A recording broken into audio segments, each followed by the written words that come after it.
Testimony, all the 7A, 7B, 7C, and 7D. Other than that, call the meeting to order. Please rise for pledge of allegiance.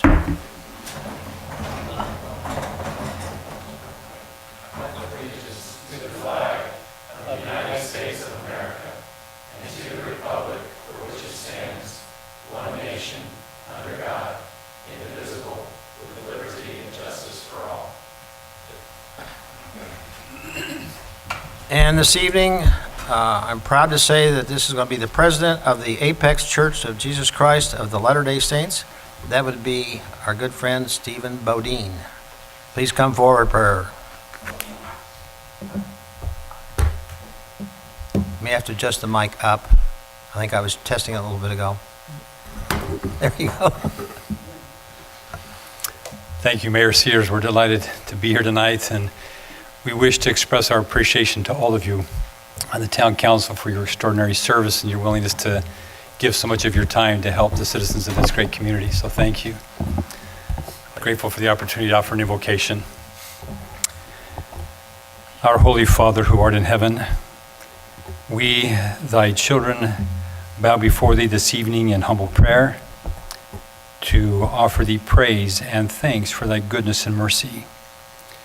We are so very grateful to live in this great land where we are able to enjoy liberty and express that liberty. We are grateful for the bounty that we enjoy and for thy hand that has upheld us and blessed us for so many years. We are grateful for the brotherhood of man, for men and women who reach out in a spirit of love and caring to their neighbor, and who are mindful of one another. And we invoke thy holy blessing upon all who are gathered here this evening, that we might meet in a spirit of civility, in a spirit of kindness, with a desire to do that which will enhance the quality of life for all in this community. We are grateful for those who serve this community, whether through public office or through their own specific talent, or for those who render service in any capacity. Wilt thou magnify them in their effort and help them to find joy in their service. We're grateful and mindful of many in our community who during this season of time need special care and love. And we pray that we might look for them and find a way to enrich their lives and help them that they too might have joy during this special time of the year. And we pray that the feeling of goodwill that seems to fill our heart during this season will carry forth in the year ahead, and that we will unite in a spirit of goodness and of service to help all whom we meet. And we ask thy blessing upon this meeting tonight, that all who present might do so in a way that will help them to effectively articulate their point of view, that we will listen intently and counsel wisely and come to conclusions that will benefit this community. We pray in the name of Jesus Christ, amen. Amen. Amen. Thanks, sir. Thank you. Appreciate it. Good words. Item number 4, adjustment approval of December 18, 2018 meeting agenda, Mayor Pro Tem. Motion to adopt December 18, 2018 meeting agenda with the following changes. Add after public comment, agenda item, state funding to connect traffic signals to fiber network, and to add to request and communications as 6C, Springfest request. Second. Motion been made, second, all in favor? Aye. Opposed? Motion passed unanimously. Thank you. Item number 5, public comment period. We'll open public comment with David Adams, the only one who signed up. David Adams. And again, name and address, please, sir. Good evening, Mayor Sears, fellow councilmen, councilwomen. I'm David Adams, reside at 2624 Broad Street, Holly Springs. I simply wanted to come before you tonight and express my gratitude as well as a compliment to our newly appointed town manager, Randy Harrington. I had the pleasure of meeting Mr. Harrington and his family very briefly at the reception that the town gave before the town council meeting several months ago prior to his appointment. Didn't have a lot of time to exchange pleasantries, but I followed that up with a phone call to Mr. Harrington and an invitation to an early morning coffee. He readily accepted my invitation. I had no agenda other than to introduce myself and express my love for Holly Springs and as well as Fuquay and the entire region. And we just had a great, wonderful, lighthearted conversation, getting to know one another and each other's families. As someone who has led and managed people pretty much my entire career, it's always been important for me when people would compliment folks that I had the pleasure of leading. And I tried to do that when I recognized, good character and going over and above the call of duty. Again, I'm just an individual citizen, and for him to take time out of his extremely busy schedule as he's getting indoctrinated into his new position and leading a tremendous staff of employees meant a great deal to me. And as his direct and immediate boss, I just wanted you to know that, wanted you to know how appreciative I was, and just wanted to extend a heartfelt welcome. I'm here as a servant citizen to help him, as well as y'all, make this town the greatest thing that we can make it. Thank you. Thank you, David. Thank you, David. Thank Well you. done, well done. At this point in time, I'll close the public hearing, and we're going to make a little bit of an update. This has only happened just recently. I want to call this the good news, and at the last minute, we're going to talk about Resolution 18-54, requesting contingency funding from the North Carolina General Assembly for connecting finally traffic signals to the town's fiber network. And I know Kendra Parrish and Randy Herring have a lot to do with this too, but I'm going to turn it over to the town manager for a second. He has a few words to say, and then we'll take it from there. Thank you, Mayor, and thank you, members of council. It's my pleasure tonight to represent Representative John Adcock, and who had hoped to be here this evening, but was double booked tonight and really wanted to be here, but wanted to extend his thanks and appreciation and words of welcome to you all. Over the last month, Representative Adcock has been leading an effort to improve reducing congestion, improving traffic safety, pedestrian safety in our community, and he's been working with others in the legislature to make that happen here in Holly Springs, and I'm really proud to share tonight that some of that work is starting to come to fruition, and there's still some work yet to be done in the General Assembly, but Representative Adcock, and I want to note that Senator Berenger has also been a big champion of mitigating congestion and improving our roadways and transportation here in Holly Springs. So what has occurred is an opportunity for the possibility of what's called an intelligent traffic system. And what that means is in Holly Springs, we have approximately 30 traffic signals, and right now they're not connected by fiber optic. And the fiber optic capability would give us enhanced ability to coordinate the signals in a little bit more fine-tuned fashion. That would also result in improving congestion, traffic flow, and ultimately also improving safety for pedestrians as well as the motorists themselves. And so at this particular point in the process, the legislature is discussing this item, and the leadership has expressed some interest in terms of continued dialogue on it. And at this point, what is requested of the council is a resolution of your support for an intelligent transportation system that would connect these NCDOT signals that are in the town limits of Holly Springs. It's a really exciting project. It's something that we have been wanting to do for some time, and we've got the design and the bids ready to go. And this would be an opportunity where the state would potentially partner for up to $390,000 to help make this important project a fruition here in the community. So, and I do want to recognize Representative Adcock, who's really been a really strong champion on this particular issue, has done a lot of work, and there's still some work to be done, but at this point, this is an action by the council to help advance this in those conversations at the General Assembly. Questions or comments from the board? No, it's I great. think this is a good deal. Oh, All yeah. I think Yep. so. Yep. right, who would like to hit the motion? Motion to adopt a resolution 18-54 requesting funding support of $390,000 from the North Carolina General Assembly for connecting traffic signals to the town's fiber network. Second. Motion been made and seconded, all in favor? Aye. Opposed? The motion carries unanimously. We're happy. We will pass that on. And I do want to recognize Kendra Parrish, who also did a really great job helping to prepare the item, and for Representative Adcock, and helping to ensure that that they had everything that they needed from the town. And because of the timing, this will either go out late tonight, depending on certain things, or it'll go out tomorrow morning first thing to the senator and to the representative. So we thank them officially, and we will go on with Agenda item 6A, recognition oath of office. This is Michelle, am I right? Michael, Michelle? It's a Michael. Yeah, I got it. Planning Board ETJ member, and Linda Harper will do swearing in.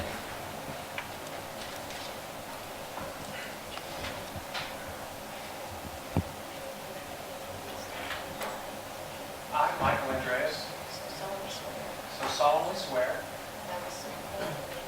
that I will support and maintain the Constitution and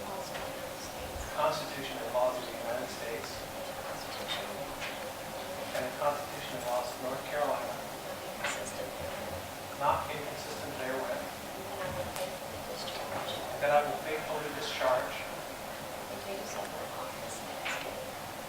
duties of my office as a planning board member of the town of Holly Springs, North Carolina. So help me God.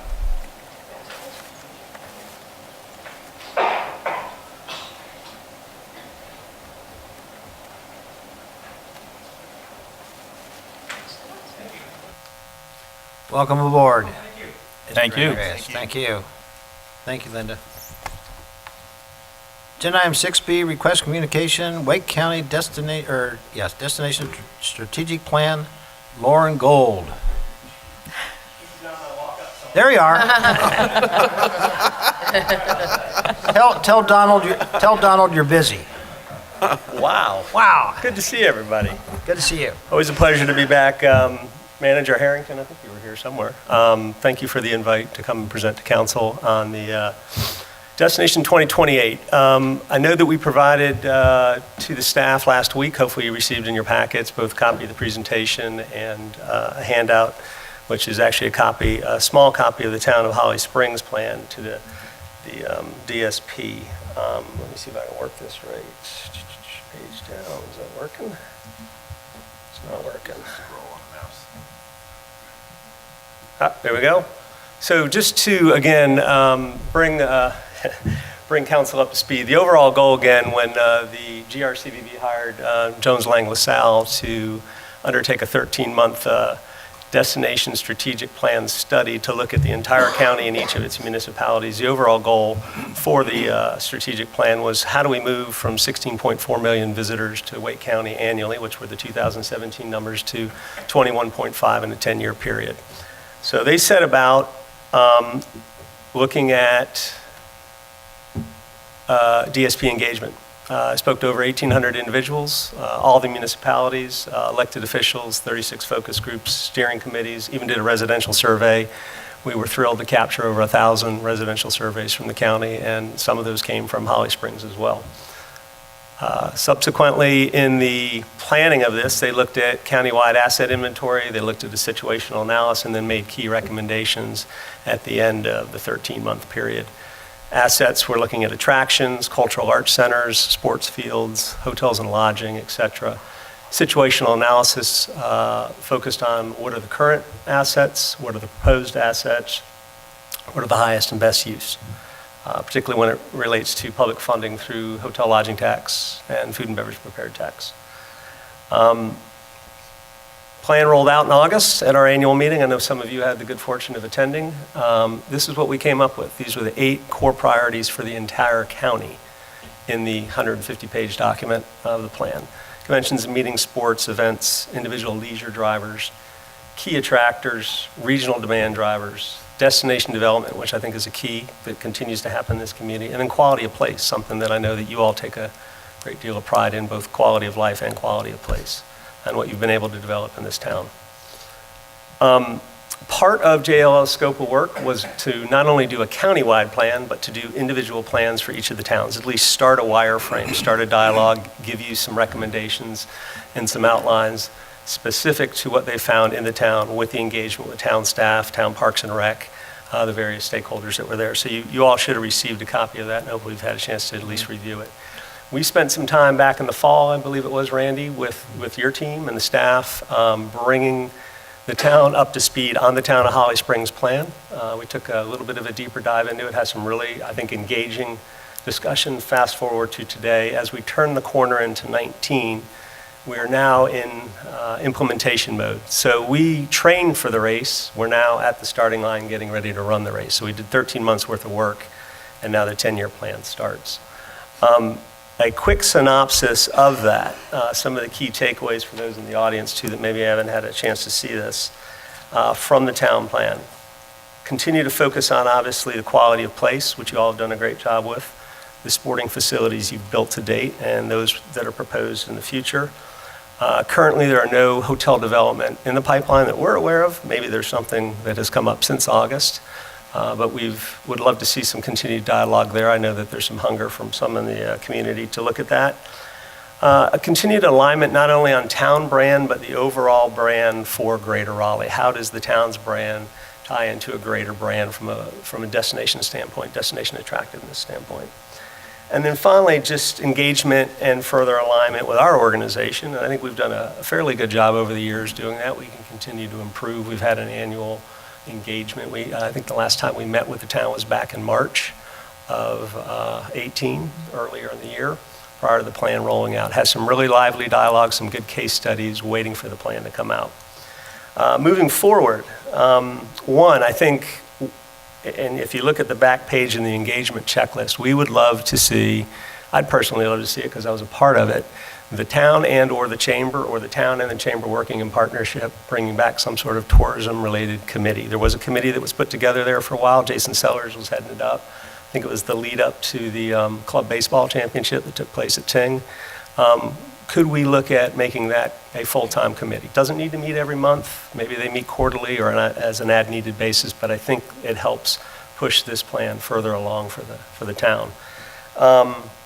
Again, brand promise, understanding the metrics. And I think Randy's on board, and I think he's a quick study, understanding what's going on at the county level with the interlocal monies, the distribution of the monies at the very high level, also the grant program that exists each fiscal year from the county. And the county usually typically holds it for a year, and then in every given second year, you have about $4 million to access.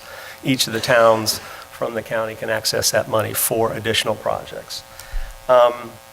We talked a little bit about just website and marketing engagement. Don't know if you know it, don't know if you spent any time on visitraleigh.com's website, but there is an entire section dedicated to the town of Holly Springs, along with all other 11 towns. We've got the opportunity to bring a lot of content to you. You also have a lot of great opportunity through the town and the marketing arm of the town to bring content to us, and there could be a much greater collaborative share there. Hotel development, I mentioned it earlier. We are going to convene between now and the end of the fiscal year what we're calling a Hotel Development Summit. We would love the town's participation, either from the ED side, from the chamber side, whoever would run point for that. What we're going to try to do is bring all of our town partners together, bring JLL back to the table, and bring 3 or 4 of the larger hotel developers in the country to a summit here, make it a 2 or 3 hour town hall, if you will, of what's the proactive strategy that each of us should be taking if we want to see greater hotel development. What are the developers looking for from municipal and economic development leadership? And then finally, 2 things that Randy's aware of that we mentioned in this. We are adding staff to staff up to help our town partners. We're bringing in, we are finishing up resume submission. We're going to hire a director of destination development. This will be somebody that will work closely with myself and Denny Edwards, our president and CEO, but they'll live and breathe this plan both on a county-wide level and down at the town level, 365, to be able to work with the various contacts that we have established through this process.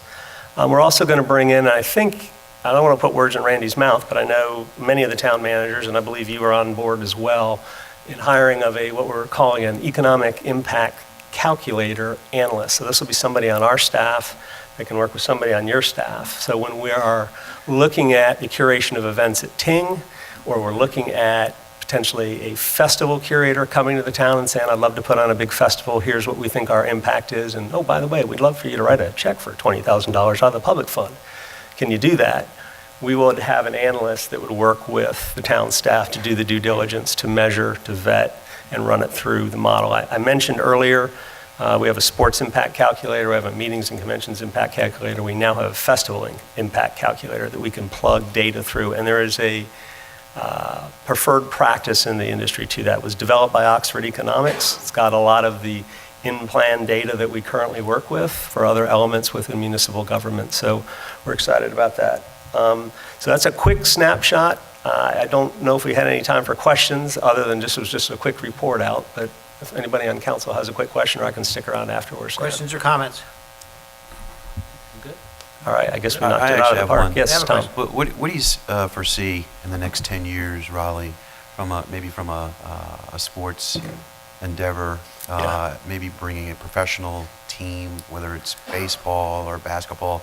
Do you foresee that within the next 10 years? I think it's a possibility. I think Steve Malik, with NCFC, what he's done both from the youth side of things, but also from the professional women's team, and he is chasing after an MLS bid.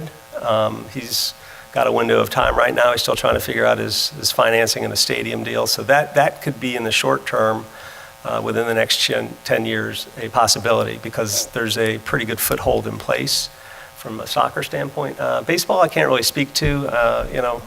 I'm a baseball fan. I'd love to see it. I don't know if it would happen. I don't know what the perception would be of our minor league affiliates, both the Mudcats. We don't have to worry about the Bulls in Durham. That's a different county. But I think the bigger question is going to be, can we maintain those that we have? And I think a lot are looking to Mr. Dundon and the Hurricanes to try to decide what they're going to do. That arena's paid off between 20 and 21. I think he's going to come looking for some money, some of his own private money, but also probably some public money to either enhance the arena. He also went out in the TBJ last week and said something about a downtown arena too. So the county right now is taking RFIs for projects for the county north of $20 million. So think of convention center expansion, think of an enhancement to the arena, think of any other large-scale project.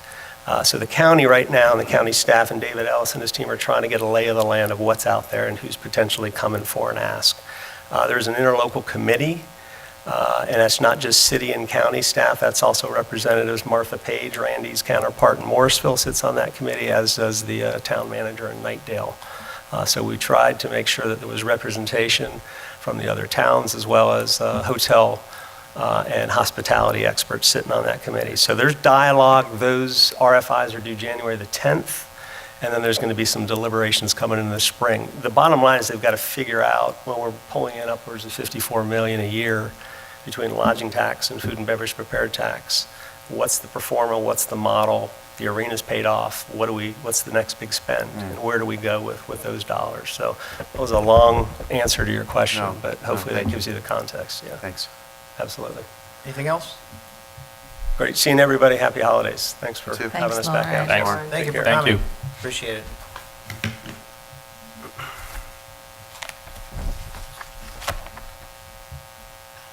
The next item on the agenda is item 6C.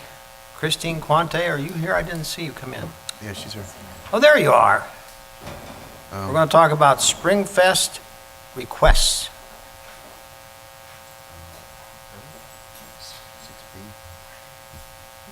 6C. Okay, I'm sorry. You're on 7A. Oh, 6E, that's right. Hi, good evening, Mayor and Council. Hi there, Christine. So since we met 2 weeks ago, tonight we come before you and we're asking, and I think Daniel has put that in your packets, but a motion for approval to move forward with Springs Fest. So again, just for people who are here tonight and that are new and don't understand, Springs Fest is an idea of a festival that started last spring in terms of celebrating our past but embracing the future and the downtown development in Holly Springs, not only from a business economic perspective in Holly Springs, but from an overall growth perspective. And to be able to highlight downtown, showcase the opportunities that we have right now, and talk about the future ahead. It has a lot of elements included in terms of looking at our people, both our residents here in Holly Springs, as well as tourists coming from out of town. Our businesses currently in Holly Springs, what will be in existence in April, as well as moving forward with additional businesses in downtown, And then finally, last but certainly not the least, the village or the cultural atmosphere of what we've done and how we've grown into that in downtown. And so we have a unique opportunity. So we've titled it, it's an inaugural event planned for the fourth Saturday, which is April the 27th of 2019. And so we've called it Springs Fest. So in terms of that day and what that looks like and what we've been doing in the last 2 weeks, but again, we would have our NC Spring Classic run, and I have Ryan Monteleon here tonight if there are any questions dealing with the run. That would start the morning, very early that morning, well, not that early, but over at Sugg Farm with an 8K and a 16K. In the meantime, and we'll look at the map here in a few minutes, but we'll have a downtown being set up with vendors, a classic car show, food truck rodeo, beer garden. We have been meeting with the town staff, and most of them are in here tonight, but the town staff and Daniel's been coordinating that to get costs. So we do have our final costs on what the town can and cannot provide, and what we'll need to go out and look for in terms of sponsorships and other partners. We are partnering with the NC Spring Classic race, which is exciting because that race will end in downtown Holly Springs, similar to what Race Fest did a few years ago.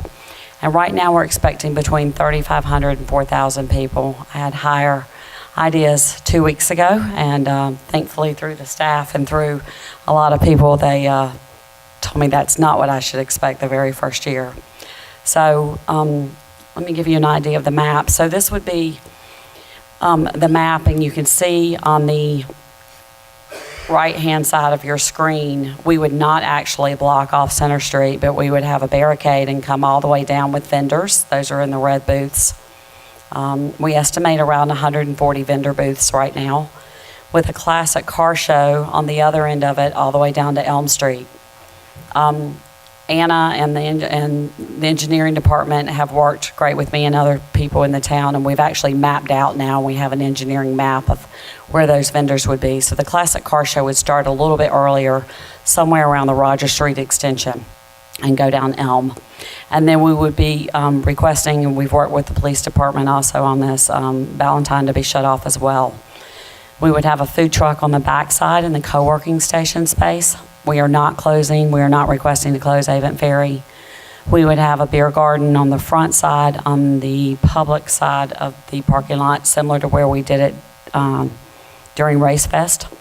And then we would have a stage across the street right now with different programs planned for that. This does not show the parking at Sugg Farm, but the idea is that we would be using Sugg Farm for all of the parking, for most of the parking. And that we would be using a shuttle to shuttle people back and forth. In addition, there's some parking highlighted on here along Avent Ferry, and that's really just to highlight that parking deck and what piece of it may be open. The parking in the town parking lot over next to the Methodist Church. The parking on the backside right now where Roger Street is closed, but we know that that's under development right now also, so that may not be available. I was trying to think if there's anything else. So again, we were requesting to use Sugg Farm for parking that day with shuttles working back and forth. The race participants' families, once the race starts, they will be shuttled into downtown Holly Springs, and the hours would be from 10 to 4. So that is what we have done so far. There's been a lot of work by the town staff, a lot of work. Police Department, Cultural Arts Center, Parks and Rec, Daniel, Randy, a lot of work. So we really appreciate you all taking the time. It's the first ever endeavor for the Holly Springs Chamber of Commerce. And so we're really excited to have a chance to partner and to celebrate our village. By the way, it is the Holly Springs Chamber of Commerce 25th birthday next year. So this will be part of that celebration. Did I say everything I need to say? Okay, you talk.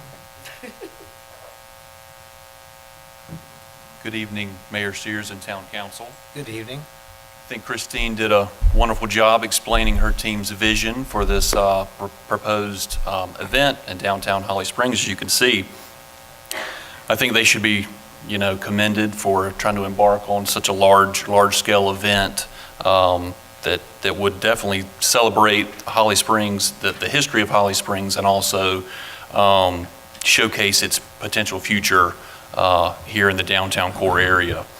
The Holly Springs Chamber of Commerce and the Pace Yourself Run Company, comprised of local entrepreneurs, have worked closely with staff from various departments for a number of weeks to determine what resources would be needed to put on a successful inaugural event.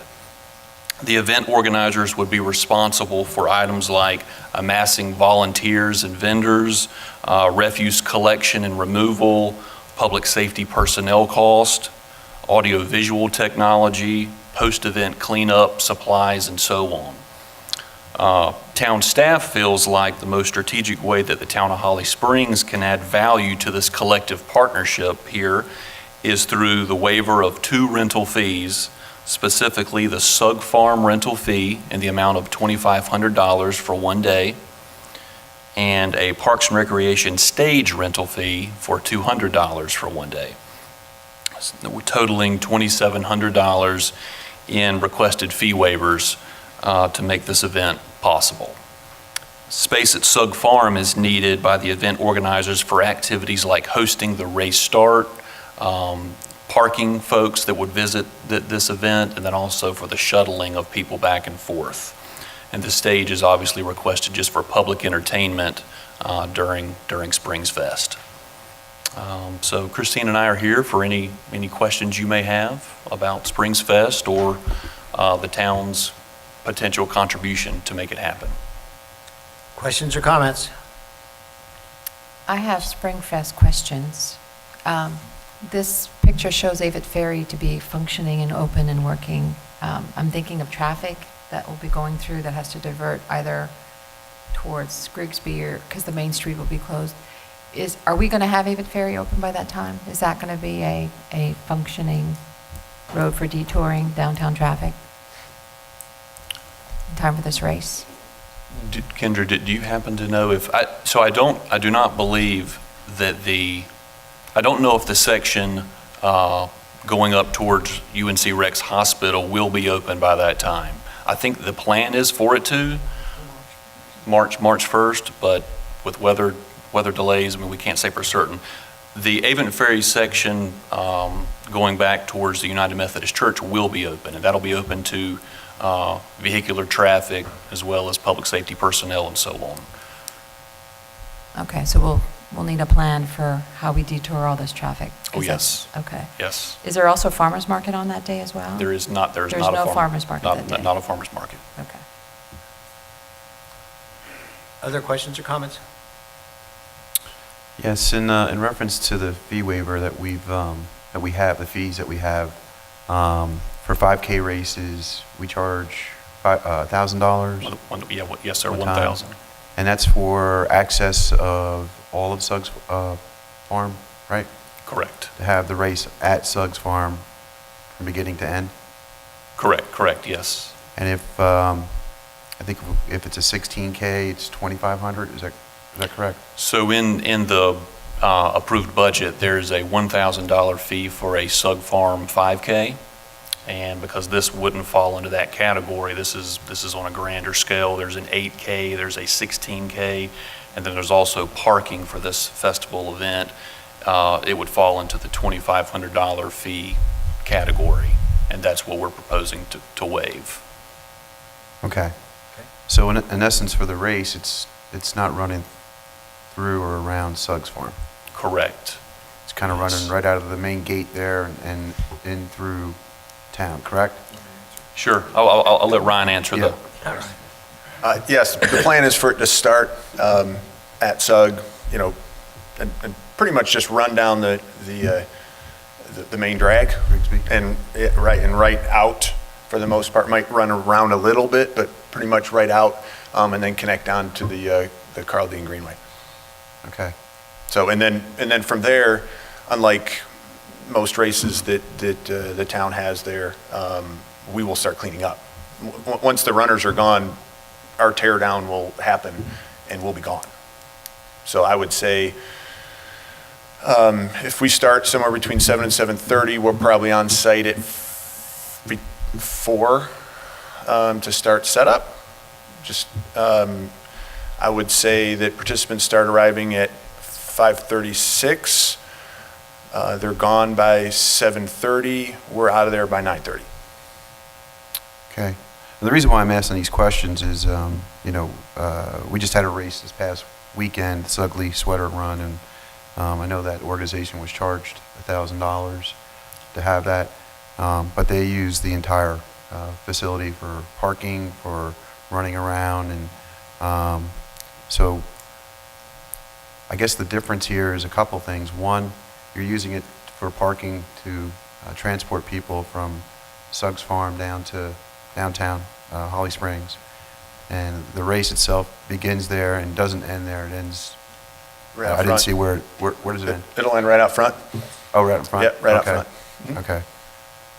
And what do you anticipate from buses? Are you looking to have a couple, or Say it again. how many buses do you plan, or have you thought that out yet? We haven't thought it out past having 2 Okay. shuttles right now, buses right now. Okay.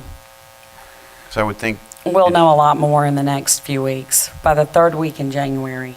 okay. Do you all see my concern in terms of being consistent and waiving fees for, for Suggs Farm? The race that was just this past weekend, the organization was charged $1,000. They were a nonprofit. So I want consistency across the board. So this is just a little bit different than your typical 5 or 16K, whatever race. So that's a concern I just had, that I just want to be consistent when we're waiving fees, that it's, for the appropriate reasons. Is this a partnership that we're doing? Is it a sponsorship? What exactly, I know we're calling it a partnership, but what does that entail? Councilwoman, I think that's a good distinction, that, we're treating this as a partnership. This is definitely sort of a three-team partnership here, whereas I guess the difference in the Sugley Sweater event, the town's not truly a partner in that event. I'm not sure we've ever, been asked to be, but we've sort of been asked to be a partner in this event. So we've evaluated what could we bring to the table to help make this event a success. Okay? What Yeah. other costs will the town, be involved in the town? Anything at all? No. So the event organizers here would pick up all the cost outside of the Sugg Farm rental fee and the stage rental fee that we talked about. So Chief Herring and his team have run the numbers for public safety personnel costs, so that the town will be reimbursed for those.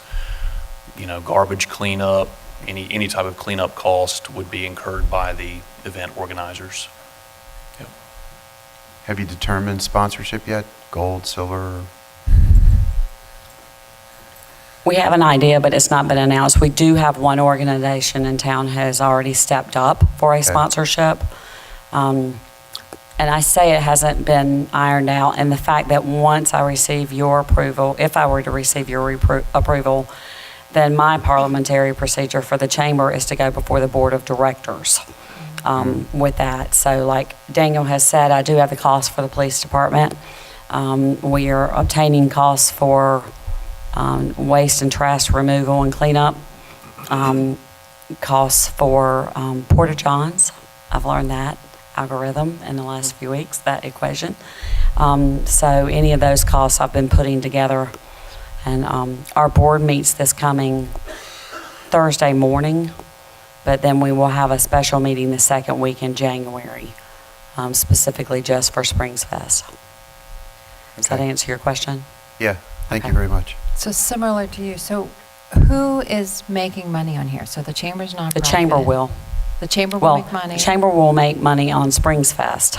Okay. The race, the Pace Yourself organization. So do we have precedents where we have waived fees for for-profit companies? I guess, because I know nonprofit we've done, but this has a for-profit arm. What is our history? Is Adam here? Is that No. Okay. That's right. I'm just wondering, I don't know if Chris remembers, we've discussed this quite a bit about the fee waivers. When it comes to profit, nonprofit, and a few other things, and it's something I think we kind of need to stick to. but I'm not sure what we've, Well, I think what's unique here is that we're not just a blanket fee waiver. This is our Right. kick-in for partnering with this. and that's what the difference Springs is. Fest. Yeah, our they're, partner. they're That's all I paying, wanted they're to- paying for the police, Sure. EMS, garbage, all the infrastructure to support this event, so I'm okay with that then. So the opportunity then is to get firmer about, written down, what do we do for nonprofits, what do we do and what do we do for partnerships? And this sounds We like do, this we is have, a we have that. We partnership. spent hours last year, but I don't have it with me. Kristen, do you? Well, it's established that it has to be in-town nonprofit organization that we fill out the application to get some sort of. Right, so, and what about partnerships, do you remember? Yeah. I think we did one time, we partnered with an event there, and then we waived the fee. I forget, about a year, Yeah, year that's and what a I half thought too, ago. that it was waived for partnerships. But I don't think we have anything written that defines what the nonprofit charge would be and for profit. So I didn't see anything in writing, but if we can get something like that, that would be I helpful. think we do have it, we don't have it on the I just want website. consistency, but this one is definitely not your traditional run through Suggs Farm. It's more of a, a partnership here, I understand, I see that, so. Okay. Great. Other comments or questions? No? Nope. How about a motion? There we go. Motion to waive Sug Farm rental fee of $2,500 and Parks and Rec stage rental fee of $200 for Springs Fest 2019 for a total fee waiver of $2,700. Second. Motion been made and seconded. All in favor? Aye. Opposed? Motion passed unanimously. Thank you. Thank you. Thanks. Keep us posted, please. Agenda item 7A, public hearing, 18 SEU 09, 18 DP 08, Holly Springs Self-Storage, Matt Beard and Rachel Jones. Or just Matt Beard.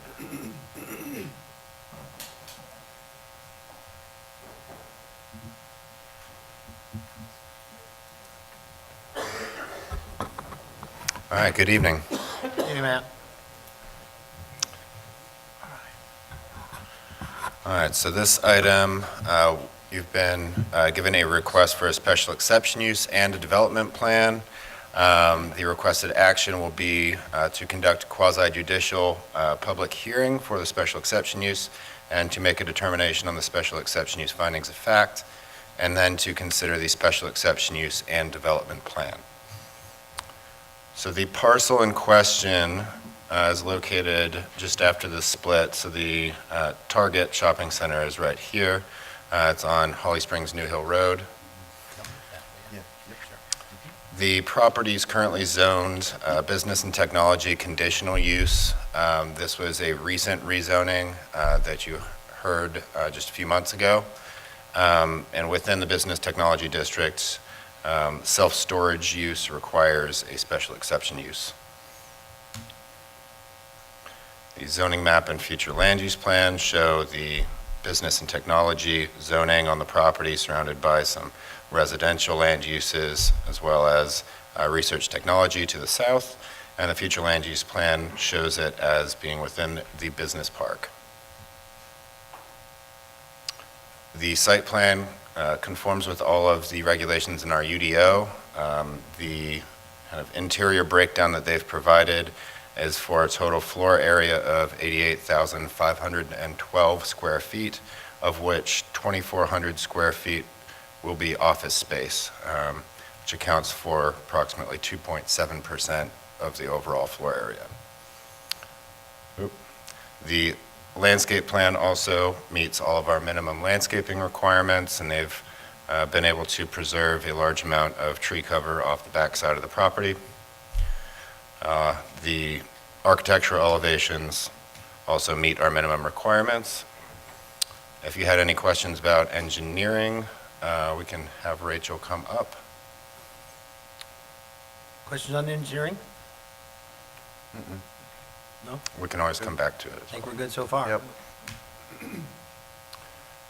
So I included this from our comprehensive transportation plan just to show the proposed future connection of Old Holly Springs Apex Road, as it's currently named, continuing down across New Hill, down to Thomas Mill Road, and the location close to the subject property. And the planning board recommendation, I can call up Sean McGrath if you'd like to hear from him. Sure. Yeah, please. Come on up. Thanks, Sean. Evening, Board and Council. From the planning board perspective, you can see that the vote ended up being a 6-2 vote. The two dissenting were primarily for the location of the intersection going into the facility based on the Y intersection that you have there, just beyond the shopping area. So in close proximity to that for queuing concerns. The other one, as we listened to from the economic development perspective, in this location was the suitability, if you will, of a large public storage facility versus another facility that might provide an opportunity for more employees, rather than just a handful of employees that will be employed there at the storage facility. Of note, one of the other discussion items that we had a bit of discussion about centered around what was just mentioned and that's the realignment of that potential future road there and the frontage that you'll see on kind of the northeastern side or the side towards the medical facility there towards that road and what that facade looks like and the potential for that to potentially have some type of economic utilization in the future as far as store frontages or offices, being that there's only about a 2% utilization for office facilities in that area versus the self-storage. So those were the primary discussions, but ultimately, from the board's perspective, yes, we understood this came forward for a rezoning, and it was fairly specific that it was likely going to be self-storage, and that was looked on favorably by the board when it was done, and also with the project was looked favorably based on what they're planning to do there. But those were the concerns we had. Questions or comments of Sean before he leaves? Yeah. Yes. Good. Thanks, Sean. Thanks. All right, at this time, we're going to open the public hearing. I have a favor. We have 20 people signed up for public hearings. That's fine. But one thing I would ask you is this, based upon time framing, if someone in front of you says about the same thing you're going to say, you are welcome to pass, all right? But we'll start, and give us a little time because we got 2 sheets of paper here, so we'll go as slow as fast as we can.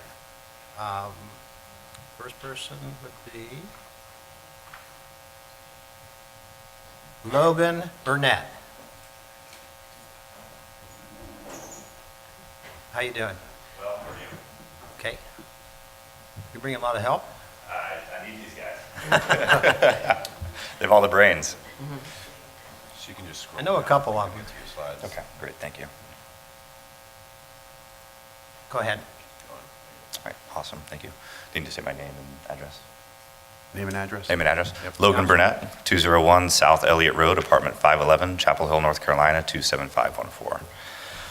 And I can guarantee I'll be brief. I've prepared some comments so we don't run too long. I'd like to thank the town council and the mayor for their time and consideration this evening. I'd also like to thank the town staff for all the effort that you have all put into this. We've been working on this for about 2.5 years, and I know it's a long haul, and I very much appreciate that. Also, I'd like to introduce members of the team.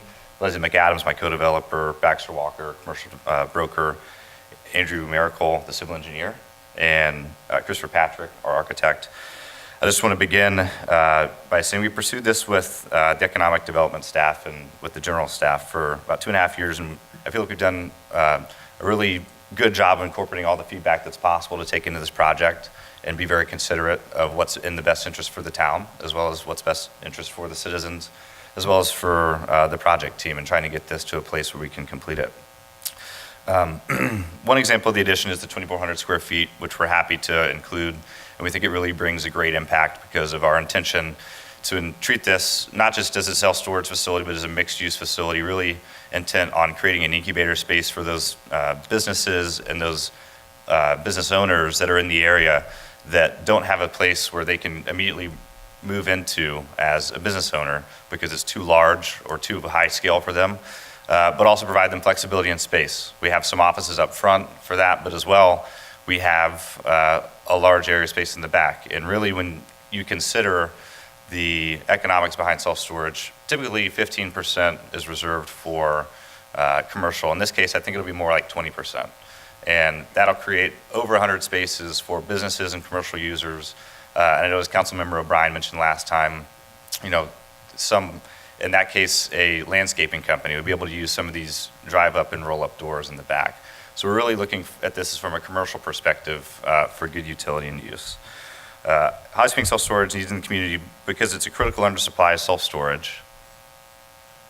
As you can see here, the unmet demand in the area, as calculated by a third-party independent feasibility study, is 126,000 square feet. And taking that into consideration that the current occupants in the market in Holly Springs are almost maxed out in terms of their capacity, but also have nowhere to grow into, we see this as a critical shortage. This deficit will continue to grow as more families and businesses find a home in Holly Springs, and I think that we can all appreciate how fast this town's growing. The existing facilities are almost at capacity. Sometimes there's a reputation that self-storage is a really ugly real estate use. I don't think that that's the case in what we're doing here. I know that everyone has seen the renderings before, and it's very focused towards creating a Class A product that looks much more like a 3-story office building with brick and glass. And we're doing the best that we can in accordance with everything that planning and zoning has advised us to create that best affect, especially given its location at the corner and near premier entrance to the business park. We've also met the high standards for landscaping, and a special note, a rear portion of the lot will remain as undisturbed as possible during the construction process, as to preserve the existing trees and vegetation in recognition of the town's effort to preserve natural landscape areas. From a town management perspective, I find the following to be a benefit to the town. We're taking 2 existing town-maintained pump stations offline. We're participating in the New Hill Road expansion. We're adding an extra lane on our road frontage, including sidewalks to connect neighborhoods like 12 Oaks and Trinity Creek and others to Holly Springs Town Center, just next to our facility. We're reducing the current sewer volume as compared to the existing 4 structures on the properties. We're undertaking a heavy capital investment on 2.93 acres, representing an almost $2 million investment of its total project cost, adding to the commercial tax base of the town. And our facility is lightly trafficked with less than 250 trips per day, not burdening town resources. Most importantly, I think we're going to be the first large-scale commercial project on the south side of New Hill Road. And that's a meaningful project that will hopefully encourage future expansion along the same area and add future services and facilities to the town of Holly Springs and its citizens. Regarding location, I think we found the best spot possible for both the citizens, town, and the business. The parcel faces significant constraints on all sides. As you can see here, on the west side, it faces a lot of really tough terrain. The topography really drops off on the west. To the south, the topography continues to drop off. And on the east, you can see that the road will come in as the side that Matt showed earlier. So really, when we take into consideration that this location's been specifically identified because of the highest and best use principle as how we can best apply it here, and we're making the most that we can out of a very small area for benefit to the town. Between all the factors, given the proven demand, the positive impact on local businesses and entrepreneurs, the lack of ability of other facilities to expand, the high quality of the project, and the benefits accrued to the town, we're excited to propose this project for your approval tonight. Thank you, and I also want to offer the opportunity for some of my other team members to come up and give their piece on what they see as important here, just very briefly. One of the things that I was able to provide to the... Could you do some name and address? Yes, I apologize. My name is Leslie McAdams. My address is 3429 Rugby Road, Durham, North Carolina. One of the pieces of evidence that support this project I was able to provide to the planning board were the examples of users who might occupy those front office spaces. So they could be independent users occupying just the office space, but they could also be users that not only occupy the front office space, but also leverage the storage in back, creating an opportunity for them to be able to afford to move out of their garage. Some examples of that, there's actually a model that is very similar to this up in Durham, where there is a a ceramic pot supplier, so they have the showroom in the front, and they leverage the storage in the back. There's an e-cycler, that is somebody who occupies up there as well. So I think that in terms of this project, blending both the self-storage along with the requirements of economic, or requests of economic development to provide opportunity for additional employees to occupy the space, this really does kind of straddle both requests. And I'll have Baxter Walker comment briefly on the existing real estate market in the business park. Good evening, Council. Baxter Walker with Colliers at 702 Oberlin Road in Raleigh. It's been exciting to work with Logan throughout this project because he certainly had the citizens of Holly Springs and the town at heart. But I became particularly excited when we added the office and flex element to it because, to my knowledge, there's zero flex space in the business park available. The last building that's a shell building just went under contract. Another item with this is it's small flex space, which is very difficult for a developer to build just as flex space because the numbers are very challenging to work. However, I've had a lot of demand, a lot of phone calls and so forth, a lot of people I know work in this area looking for small flex space. So I see it as being a potential incubator, very similar to the co-working station adjacent to us here, except this will be on the flex industrial side for its opportunity for businesses that are just mobile, but they need bricks and mortar, they need an office, they need to get to that next level of success, and that brings that opportunity. So I see an opportunity for businesses to come, they're there for a year or two until they need larger space because they've outgrown it. So that's where I see the opportunity. Thank you. So I'd like to open myself and the rest of our team up to any questions that the council may have. Thank you. Next, we have Leslie McAdams, am I correct? If I mispronounce, oh, you already did. Oh, good. Thank you. Should have been. Christopher Barrick? Okay, you got it? Okay, good. And Andrew? All right. We're all good. All right. I think we got them all. All right, this time we'll close the public hearing. Questions and comments from the board?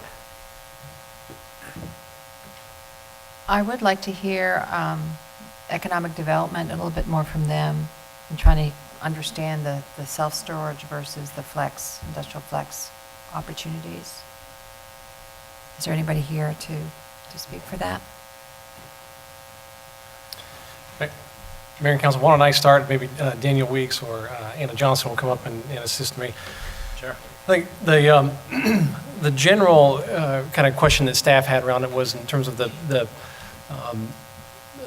intention of the business park in terms of being a job creator and kind of the intensive use of that particular area, whether that be biotech, manufacturing, et cetera.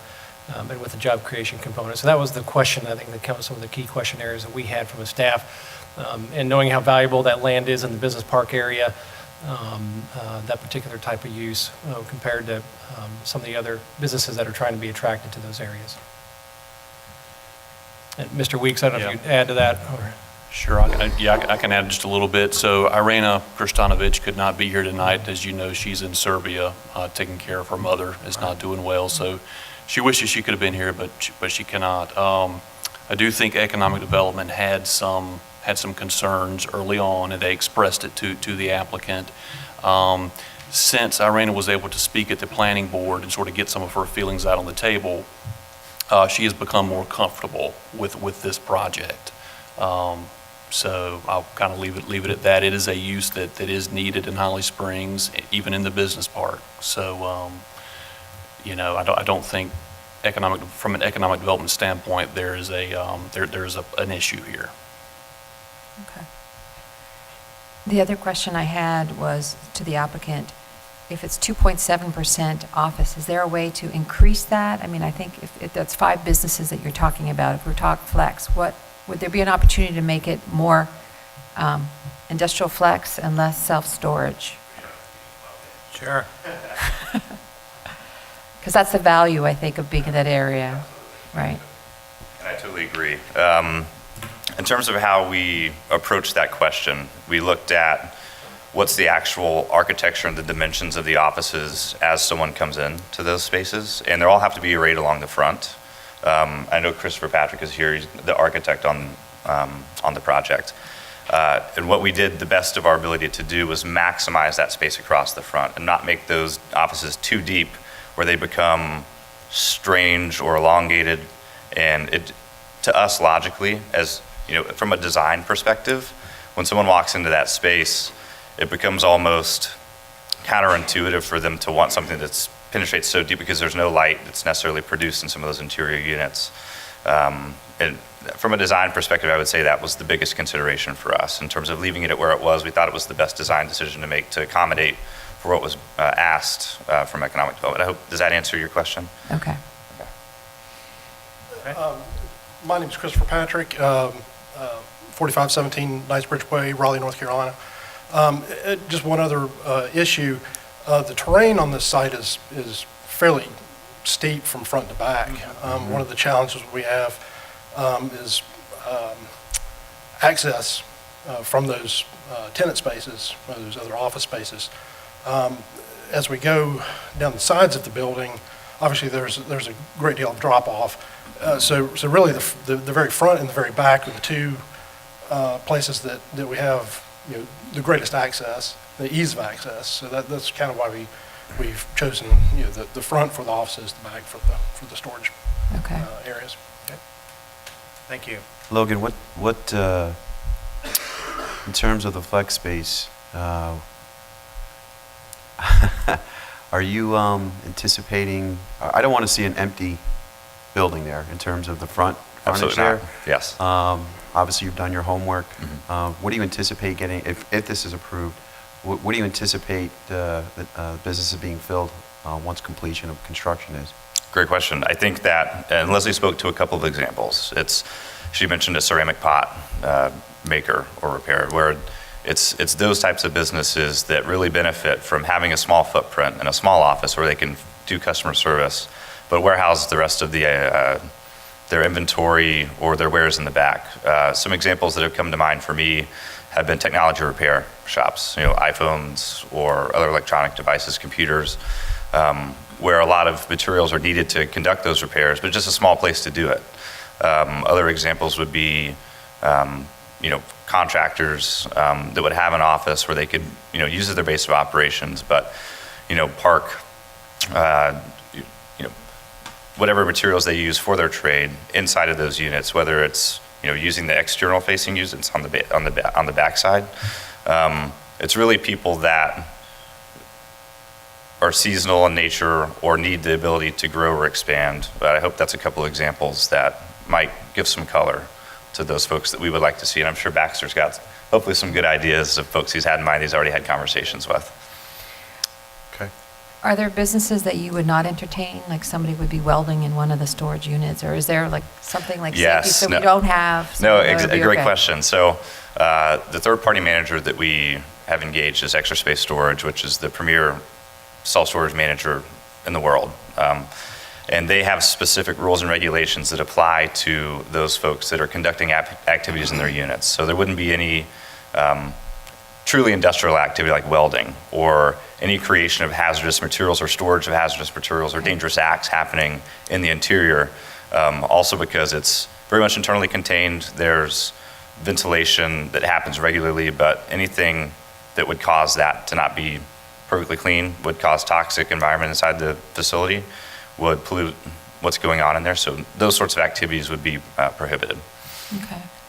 Has this plan been reviewed by our fire department to make sure that that makes sense for the kind of structure it is? Yes, I don't want to speak for fire on that specific point for the activities inside.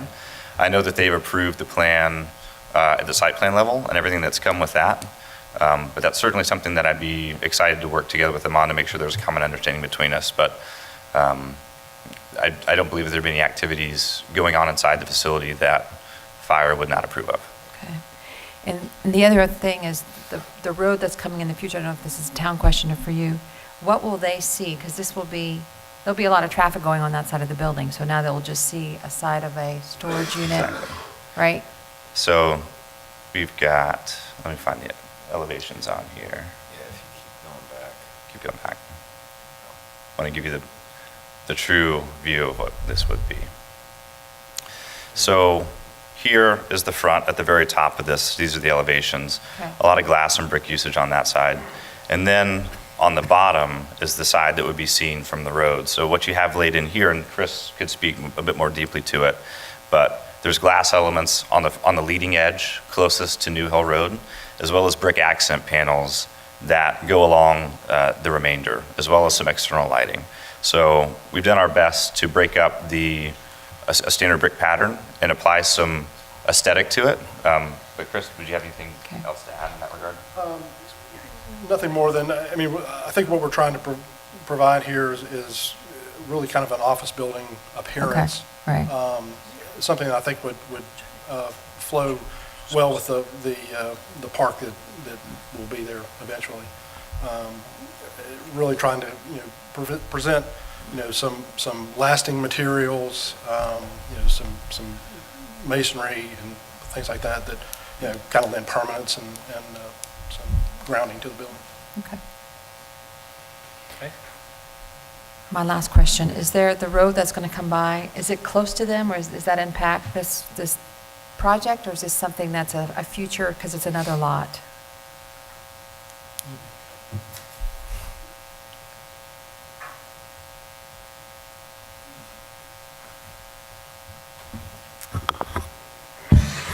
So that adjacent north-south connector is on an adjacent property that does not touch their Okay, so project there's- site. They can go And back. there's no concern about that building and then the road, the future of that road, straightening out that road?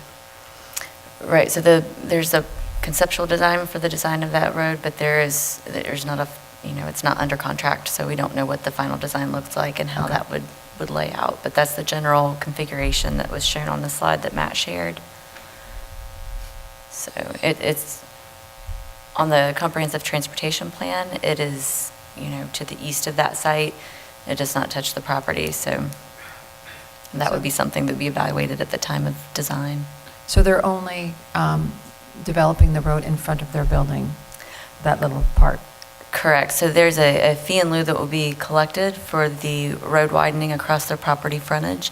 They provided a design with this development plan, and then the fee in lieu was assessed and would be provided at construction drawing approval. Does that answer? Thank you, Michelle. Thank you. Thank you, gentlemen. Thank you. Other comments from the board back and forth?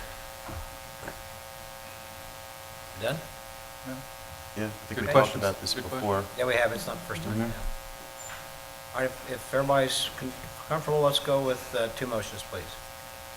Motion to make and accept the findings of fact for special exception use as specified in UDO to allow for a self-storage mini warehouse in the BT Business and Technology District at the property located at 1307 and 1309 New Hill Road. Second. Motion been made and seconded. All in favor? Aye. Opposed? Motion passed unanimously. Number two. Having made findings of fact, motion to approve special exemption use number 18-SEU09 and development plan 18-DP08 at the property located at 1307 and 1309 New Hill Road with conditions as listed in agenda packets. Second. Motion been made and seconded. All in favor? Aye. Opposed? Motion passed unanimously. Thank you, Matt. Thank you, Michelle. Item number 7B, public hearing, 18 SEU 10, 18 DP09 Sherwin-Williams. Matt Beard, you're on again.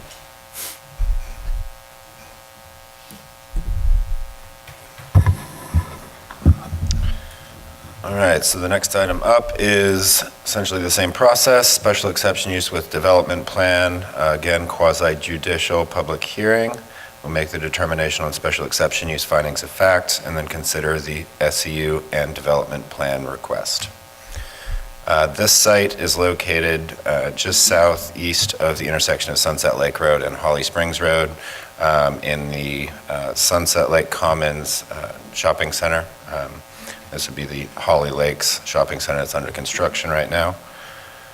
So the zoning district is local business, which allows a number of uses. The drive-through restaurant use, however, requires a special exception use, so that's what we're here for tonight.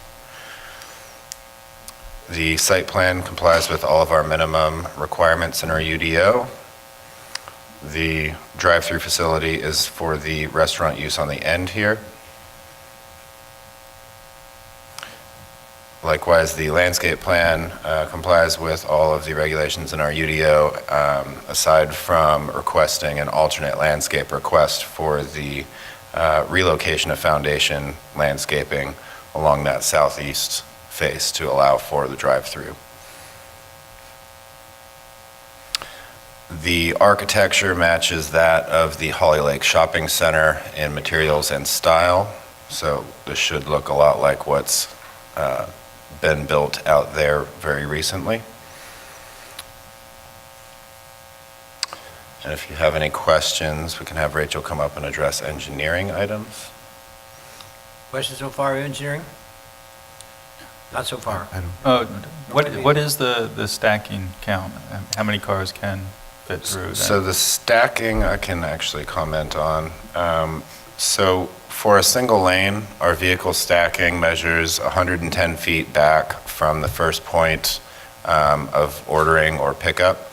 So let's see, it looks like the ordering board is right here. So you would measure all the way back around there to the point at which you enter the drive-through lane. Would have to be a minimum of 110 feet. This meets that. The other requirement is to have at least 20 feet after the last point of pickup.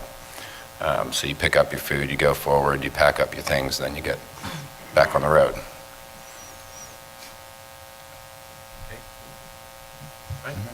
Anything else from Matt at this point? With the restaurants, where is the garbage area, and who is going to see that? Because that's a pretty big shopping area. Right, and I can let the petitioners kind of talk through the specifics of the site, but the dumpster is located here, kind of behind this buffer area here in the corner of the site. So is it kind of well hid? There's a good bit of grade going down as well, so there's a retaining wall here. But again, I think we'll probably let the petitioner walk through that. Okay. Okay. Anything else from Matt at this point? Okay. Thank you, Matt, for now. At this point in time, we'll open a public hearing again. And first up I have is Paul Williams. Hi there. Name and address, please. Good evening. My name is Paul. Happened last time, too. My name is Paul Williams. My address is 210 West 4th Street, Winston-Salem, North Carolina.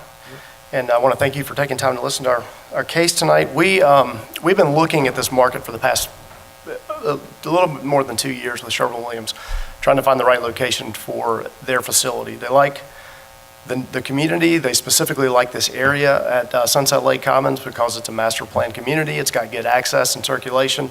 It's got proper utilities. It's got all the things that make sense for a community use. Ties in, and it's already master planned. The zoning generally works, and we typically like to work in areas where the zoning is acceptable to the uses. We did have to add the drive-through because we needed the additional user. We would often do a project with Sherwin-Williams with a single tenant freestanding building, but the economics of the project just required that we had additional tenants. One of the extra tenants that we've been working with, actually a number of extra tenants that we've talked to, but the one that we're most pointing toward right now needed the access for a drive-through. So that's necessitating the need from an economic perspective for us to have that use. We did look at, as a part of the submittal plan, the traffic impact related to the overall development for Sunset Lakes, and we are complying with that. We looked at the utility allocation that was existing for the overall development, and we're within the limits of that. So we feel like we're fitting into the plan pretty well. With respect to the question about stacking, we had 2 lanes of, pull back here. Am I going the right way? Wrong way. We had 2 lanes. We pulled the stacking lane back as far as we could. which is basically once you come in, because we understand the concern about other areas, and I did come up with the planning board about the concern of having enough stacking distance for the vehicles. And so with what we expect to be a coffee shop, this should be more than enough stacking distance to allow for vehicles to maneuver around the building and to wait and to exit. The question about the dumpsters, that was the most innocuous location we could put on the site. It's the area in the front, looking at the building front left is where some outdoor seating might exist for the restaurant. That would not be affected by the dumpster location. There's plenty of landscaping around that, so it would have to be in only one location that you could see the dumpster, and that's from the front right of the building and in the back. So it's as much as we could do to protect it from view. There is grade between Sunset Lake Road and the back of our site. I want to say it's in the range of about 12 feet. So it's not visible or readily visible from the road. And then there is grade from Lassiter Road down to the parking lot. There was some question at the planning board about other access points. And grade between Lassiter and our site is significant enough that we couldn't add another access point. And moving the access point that we have now closer to Lassiter on Matthews was going to create too much, it was going to be too close to the intersection. So there was a safety concern. I did want to mention on the list of speakers, we have our architect, our engineer, and then Jordan Gustenhoven is here as a representative of Sunset Lake as a master plan developer, and then also a member of the family that's been part of this land for years in the past. So if we have questions, they're only going to come up in the event of the need to answer those questions.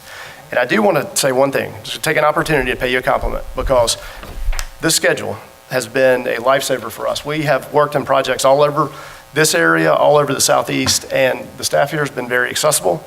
The process has been very clear, and it has made this a easy process to follow. So I want to thank you for that, because in a lot of areas that we work, it's difficult at times to get a hold of staff, and it's difficult to understand what the next step in the process is, and that has not been the case here. So thank you. Thank you for that. I have a question about the types of the food facilities. What are the hours, or what is the opportunity there for restaurants? Or We're not asking for any special hours outside of regular hours, so I would imagine, and I can't, I'm hesitant to go on testimony with the exact hours of the operation, but probably in the order of 5 a.m. to no later than about 10 p.m. at night. Okay. So it's not a 24-hour operation, and we had no anticipation of that. Okay. Okay. Good. Good. Thank you. Thank you. Thanks. Next up, again from Sherwin-Williams, Brent Pardum. You okay on that? So you did a good job. Thank you, Paul. Thank you, Brett. Tammy, is it Davis? You okay? Okay, thank you. And gonna need some help on this one.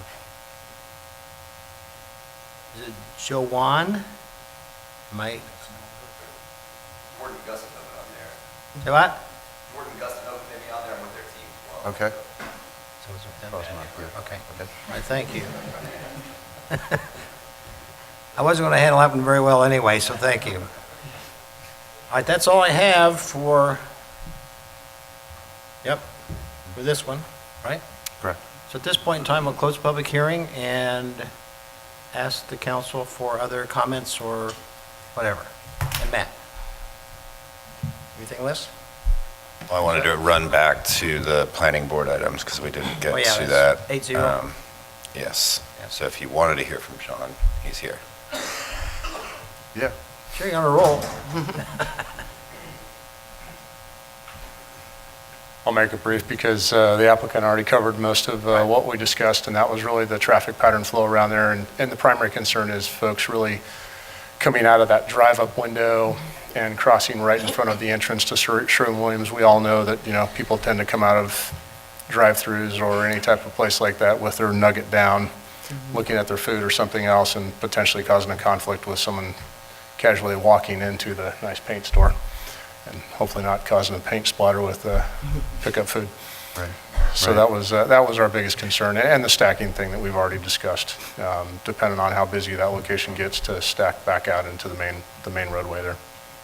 But it still was 800, right? It was You were correct. satisfied? 800. Okay. We were all in favor of the project the way it's laid out with those All concerns. right, thanks, Sean. Okay. Anything else? Good? Parking was satisfied, number of parking spaces for that use? Yes, it meet our minimum requirements. Okay. Okay. Motion, please.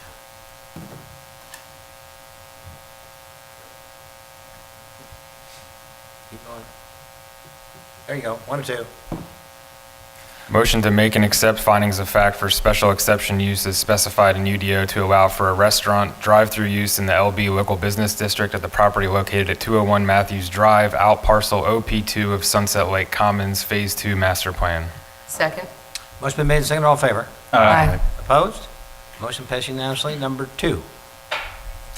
Having made findings of fact, motion to approve special exception use number 18 SEU 10 and development plan number 18 DP 09 at 201 Matthews Drive, out parcel OP2 of Sunset Lake Commons Phase 2 Master Plan with conditions as listed in agenda packets. Second. Motion been made and seconded, all in favor? Aye. Opposed? Motion passed unanimously, too. Thank you. Thank you, Matt, and thank you, Sean, again.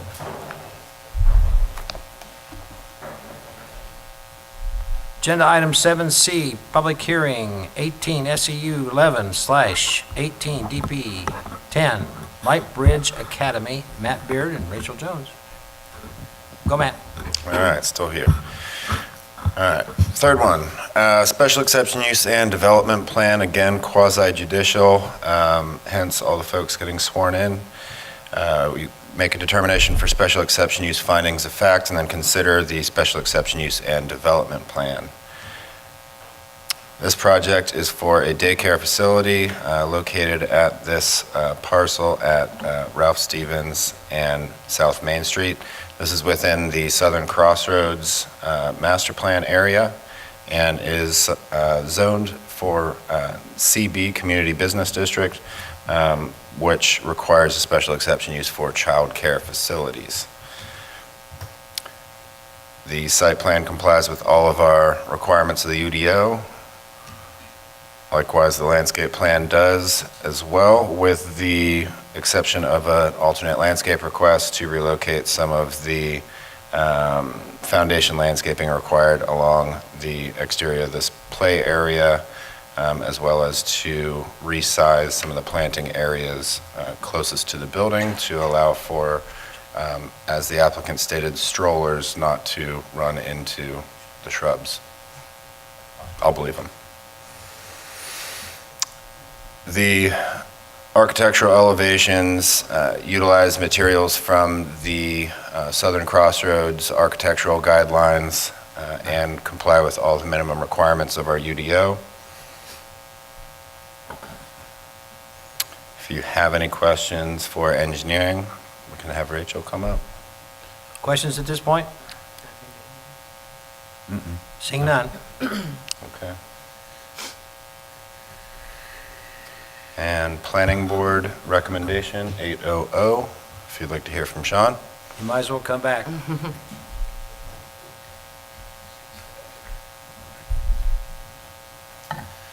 It was a unanimous vote on the project itself. There was concern with some of the walkability from some of the other areas, since we are pretty close to, obviously, major development areas, areas where there are potential high-density housing units going in, a lot of rural community or other communities going in the surrounding areas. Some of that was not just from the walkability perspective, but also from the drivability perspective. So as you're traveling westbound, and if you look at that map, westbound on Ralph Stevens, where there are several projects going in right now, trying to get into that daycare facility could be problematic, especially crossing over the road there and trying to make a left-hand turn in is not necessarily conducive to what's right there, based on, if you hear from Rachel there, the road expansion that's going in at that moment. One of the questions asked was whether or not there'd be a concrete divider, basically to prevent someone from trying to do that. So trying to cross through that four-way intersection and then trying to make a left turn right into the daycare center. So not trying to create a problem there, but asking whether or not there'd be a concrete divider in there. as part of that project to make sure that people wouldn't try and do that as you're trying to get into this development center. So those were some of the primary concerns, and obviously some of the sidewalk and frontage were brought up from previous, I guess we'll call them litigation discussions along that area, so that some of the board members were not aware of. Gotcha. Thanks, Sean. Anything else, Matt, before we open public hearing? No. Good. All right, now I got another special favor. There's going to be 9 people who want to speak on this, that's fine. But again, to reminder, if somebody says the same thing you're going to say, it won't hurt my feelings if you pass. If you don't want to pass, that's okay too. Starting off with Bill Bryan. Mayor Sears, members of the council, good evening. My name is Bill Bryan. I am the attorney with Morningstar Law Group, 1112 West Main Street in Durham. We represent the applicant for the Lightbridge Academy Special Exception Use in the Lightbridge Academy Development Plan. Let me assure you that all those folks who have signed up, I'll identify them all here in a minute, none of them are going to speak unless you want them to. They can all speak if they wish. Hell, they're only here to answer questions, so I'll introduce them all, but they're only here to answer We'll questions. work together on this one, Counselor. I'm with you. At the outset, I'd like to ask that all the exhibits relied upon referred to by witnesses, including the staff report and all of its attachments, be moved into evidence, and that judicial notice be taken with regard to the content of the Unified Development Ordinance, the comprehensive plan, and other official plans of the town. So moved. As you're aware, the request for a special exception use is a quasi-judicial proceeding in which there are 10 findings set forth in section 9.10 of the UDO on which you must present evidence in order for you to grant the special exception use. We will demonstrate that the proposed plan meets all the requirements for approval of special exception use set forth in the UDO through the exhibits and the testimony of our expert witnesses. For traffic matters, we have Mr. Reinhold Stevenson of Ramey Kemp and Associates. And first, you're going to hear from Mr. Jack Smyer of the Design Response Incorporated, the planner for the project, and also for the entire Southern Crossroads project. These gentlemen are expert witnesses in their field. Additionally, Mr. Smyer will go through the presentation of the development plan that he made to the planning board. The approval of development plan is an administrative approval, and the question there is whether the development plan meets the requirements of the ordinance or not.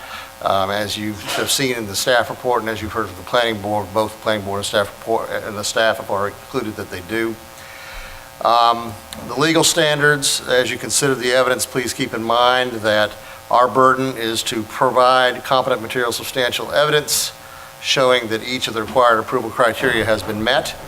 If we meet this burden, the applicant is entitled to the special exception use because these are uses of right if the evidence shows that the criteria have been met. With regard to the administrative review, our burden is to show that the plan complies with the technical requirements of the UDO, as has been determined by both the staff report and the Planning Commission. We feel confident that the competent material substantial evidence which will be submitted to you today will establish clearly that the applicant has complied with all requirements of the UDO, and therefore that the special exception use should be approved and also that the development plan should be approved. At this point, I will turn it over to Mr. Smyer, but before I do that, let me introduce the 9 folks who don't necessarily have to speak. Mr. Trenton Stewart with Arcadia, the consulting engineer. Stand up when I call your name if you would. Reinhold Stevenson is going to be speaking here today. Stephen Urena, he's the architect for the project. David Falzerano from Lightbridge Academy. Brian and Rebecca Grovenstein, who will be the local operators for the daycare facility. Marvin Waldo from Retail Strategies, who is the broker for the facility, and Brantley Powell, who is the Southern Crossroads developer. All have been sworn, all are prepared to answer questions that may come up, but otherwise, that's up to you. Deal. So, at this point, I will turn it over to Mr. Smyer, who also has been sworn. And again, name and address, please. Again. I can simply advance. Excellent. Good evening. Hi. Patience, I need about 10 minutes to get the information into the record. I'm the designated hitter for about 7 of those names, so here we go. I am Jack Smyer with the Design Response, a planning firm located in 215 East Chatham Street in Cary, North Carolina at 27511, and I am the planner for the project. You may have seen my resume, I believe it's Exhibit A, but I've been asked to establish qualifications. I received a Bachelor of Arts degree from University of North Carolina in '73, and I've received a Bachelor of Science degree in Civil Engineering from North Carolina State University in 1985, graduating summa cum laude. I'm principal of the Design Response, which I founded in 2001. Have over 30 years of experience as a designer and project manager with development projects in North Carolina. I'm a registered professional engineer in North Carolina and also certified as a planner through the American Institute of Certified Planners. And I've been working with your staff on this project for many months. As staff mentioned, the proposed use is a child care center or daycare center, which is a special exception use under the larger category of educational uses within the community business zoning district in which this property is located. You've seen the map. This is in aerial form. It's in the southwest corner of the relocated Ralph Stevens Road and South Main Street Extension, Piney Wilbon Grove Road. It is part of the 55-acre master plan that is Southern Crossroads, and it is this 2.43-acre parcel in that southwest corner. Proposed building is 11,200 square feet in size. Subject property is about 2.43 acres. We're proposing only about 1.07 acres of impervious surface, so our impervious ratio is low at about 44%. The building will initially house approximately 167, 170 students, approximately 25 staff members.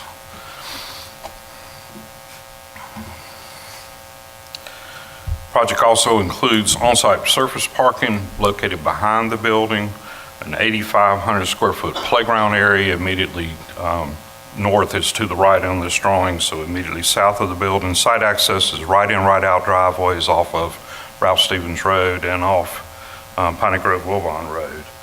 The landscaping is robust. There's a total of 600 new plants going into the property, with 360 of those being trees. Slopes are benign. Seen on the grading plan, we have a dry bioretention facility for stormwater management.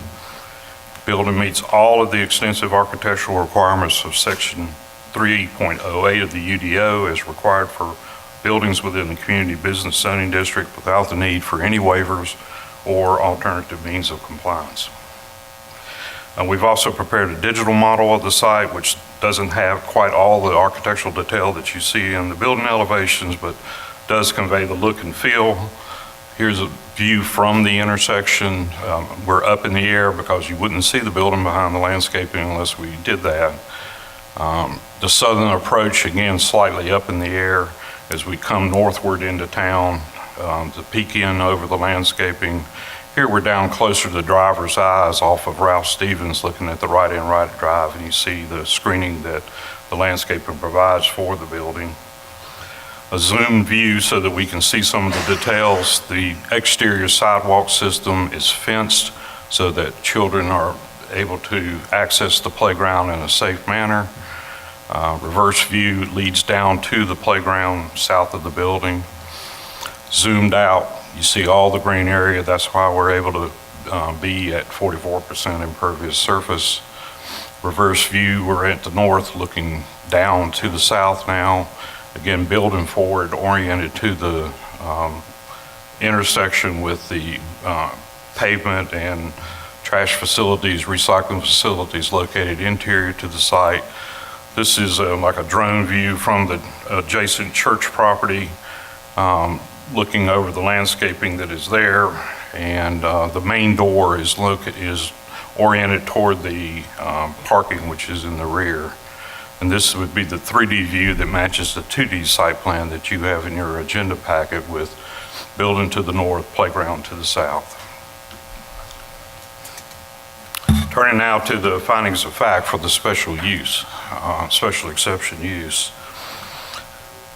First item I want to touch on, first finding of fact, is that The proposed use will not be injurious to public health, safety, comfort, community moral standards, convenience, or general welfare. Well, the proposed use is a daycare, which is not novel in and of itself. Specifically, this use will be for a multi-state franchise called Lightbridge Academy, which currently has multiple locations in New York, Pennsylvania, New Jersey, and Virginia. In addition to North Carolina, they're also working on opening locations in Florida, Ohio, Maryland, and Delaware. They're very experienced. They offer child care from birth to kindergarten with extended hours and backup care. It's a really great service for working parents, and in general will be a benefit to the community as a whole and an amenity for the residents of the Exchange Project, which is located on another portion of Southern Crossroads. Further, the design and location of this center will not cause any adverse impacts to the community at large, which is the issue to which this finding is concerned. Second finding I'll address is the proposed use will not injure or adversely affect adjacent property. The property is somewhat of a triangular shape with street frontage across two sides and shares a property line with only one other property to the west. And that adjacent property has been purchased recently by a church and is planned to be developed as a church. My understanding is we may have the pastor of the church is here tonight. He had a meeting earlier to speak in support of the proposed plan. And there'll be a planted landscape buffer between the church and the daycare, and these uses are compatible, especially since church personnel may be able to make use of the center. Third finding, that is consistent with the character of the district. Land use is authorized therein and the town's comprehensive plan. Well, the property is in the community business zoning district within which a child care center is allowed as a special exceptional use. Moreover, this use was included within the traffic impact analysis, which was originally done for the Southern Crossroads Master Plan when it was approved in 2016. Additionally, this use is compatible with the town's comprehensive plan as a use which supports both residential and non-residential uses. The proposed use provides the child care that many parents need before their kids start school and is conveniently located along an established commuter route near a large multifamily community. Therefore, it's very well located to support both the surrounding land uses and also the uses to which that local population commutes. The next finding is the proposed use conforms with all development standards of the UDO. Importantly, we're not pursuing a waiver to any of these development standards. And as I mentioned earlier, we've been working with staff for a while on this to make sure the plan meets all the standards, and we had to clear all significant comments before being scheduled to even appear before you. So we're very confident that the plan does indeed meet the development standards. The staff report and the findings made by the planning board also support this conclusion. Next finding deals with access driveways. They've been designed pursuant to the standards of both NCDOT and the town standards, strategically placed to allow for efficient queuing of vehicles during pickup and drop-off times, no conflict with traffic patterns on the adjacent roadways. More evidence to this finding can be provided later by Ronald Stevenson, our traffic engineer. The next finding deals with off-street parking, location of various features on the plan. Parking loading areas located behind the building, as we noted, which fronts the street. The building fronts the street intersection. In this way, surface parking will not dominate the street frontage. Instead, the building will. Our trash and recycling area is located interior of the site and is screened from existing public right-of-ways. The site was designed to accommodate even the town's largest emergency vehicles should that be necessary. Police and fire departments who reviewed the plans have no outstanding comments. Next finding, plan has adequate facilities for the proposed use. It meets all the requirements of the UDO. So there's adequate parking, the setbacks have been met, all the technicalities have been addressed. In addition to these local ordinances, daycares are subject to state level regulations. So any daycare operated on the site will have to comply with all those state regulations. So there will be adequate restroom facilities, safety equipment, more for the student, staff, and visitors. One important thing to note is that our facility will not have on-site food preparation. Lunches are provided through catering, or they can bring their own lunches. Next finding is that there's adequate capacity for utilities, other government services. Again, police and fire departments have reviewed these plans as well as the planning department. All have found them to be compliant with applicable regulations. Through all the town's various department reviews, it's been determined that there's adequate capacity for water and sewer demand, and that emergency vehicles can get in and out of the site as necessary. Next finding is the location arrangement of the site, the use on the site harmonizes with adjoining properties in the general area to minimize adverse impacts. Well, I've already touched on several of these. So as I mentioned, building addresses the intersection rather than parking. That's an inviting aesthetic. Although the use requires parking, by locating it behind the building, the parking is screened. There will be a planted landscape buffer between this use and the adjacent church, which helps visually separate those two uses. And the use is compatible with the adjacent church use and the non-residential and residential uses on the Southern Crossroads parcel. We're also handling our stormwater treatment on site, which will help minimize adverse impacts. Final finding is that the type and size and intensity of the proposed use will not have significant adverse impacts on adjoining properties. Well, this sounds mostly like a restatement of all the other previous findings, but suffice it to say, there's no evidence this use will have any adverse impact upon adjoining properties.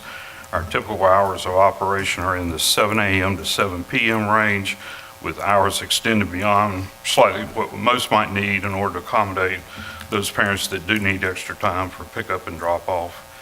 And I say typical hours because there are some nights where the daycare may also have night hours in order to allow parents a date night opportunity. It's a single-story building, so no vehicles are affected.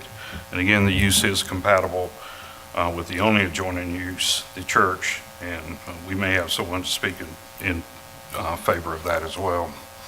So in conclusion, plan meets all the town's UDO standards for the development plan petition portion of the application, and in my professional opinion, the proposed plan complies with all the criteria necessary for approval of special exception use. Happy to answer any questions you might have. Thank you. At this point, is there any questions? As we've seen with some other daycares in the area, sometimes there are special events at the facility where parking becomes a little crazy. Have they thought about for overflow parking when there are special events, whether it's a little, kindergarten graduation or a little pageant or something like that, where will these cars all end up parking? I'm going to yield the podium to somebody from operations if needed, but I'm going to take a stab at the answer because I've done this before in daycare centers.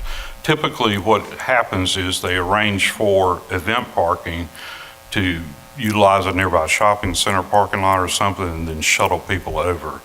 But if that's not the correct answer, somebody can correct me. Here we go. It's just a very busy area, so that I just want to make sure. You're correct. It is a known problem. The Christmas pageant. Name and address, please. David Falzareno, 13 Califon Drive, Colonia, New Jersey, 07067. So in the event of graduations or holiday events, maybe it's Halloween, the way we try to stagger it is by doing separate classrooms at a time. So we would do events separately for multiple, kindergartens if we had more than one. Typically that allows us to have a free flow, maybe a morning, afternoon session. So if we do multiple graduations, we would then be able to do it separately. Okay, or other events, yeah, just because that location is going to be a struggle when those type of things happen. The other solution, as mentioned, would also suffice, so. Okay, thank you. Thank you. Thank you. I also have some additional information I could impart. Right where I have the cursor right here, there will be a cross connection provided to the church. Timing will be an issue, but in the economic life of this project and the church, we will have the physical cross connection between the two, so we might be able to get overflow parking out of their facilities over there. Counselor? With their permission, of course. Yeah. Next witness is Reinald Stevenson.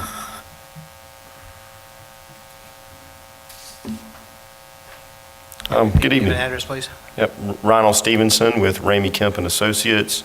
Address is 5808 Farrington Place in Raleigh.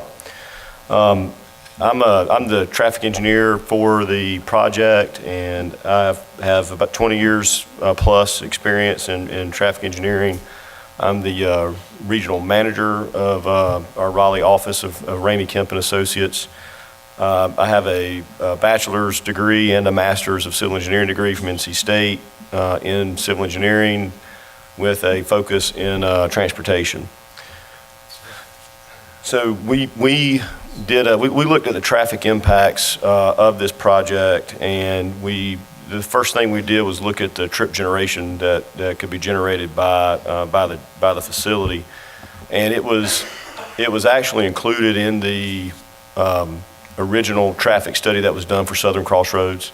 It had a daycare facility in it. It actually was a little bit bigger than this one. So we're covered from that standpoint of the traffic impacts in that original traffic study. So the trip generation letter that we did was based on current information, just to update the findings from the original traffic study. So and through the study, and when you look at it, comparing it to the original TIA, we concluded that the trips that are going to be generated by the project are below the threshold of requiring a new TIA report. So we're complying with the original TIA and all the findings of that. And because of that, there's no additional road improvements, transportation improvements suggested or recommended as part of this particular project. So we also looked at the driveway connections to the project. As you see, there are two right-in, right-out driveways. And in looking at this, we found that the driveways and the on-site circulation are compliant with the applicable regulations. And I think Jack may have testified to this too, but the location of the driveways, and considering them and the traffic impacts from them, we found that they were not expected to have any adverse impacts on the surrounding roadways or driveways or intersections. So as part of this, part of our study, and with the improvements that are proposed as part of the development, it is my professional opinion that the plan that you see today or tonight does not require any additional mitigation for traffic impacts that are reasonably expected to be generated by the project. And I will be happy to answer any questions. And if there are none, I'll turn it back over to Questions? Bill. We're good. Thank you. Thank you.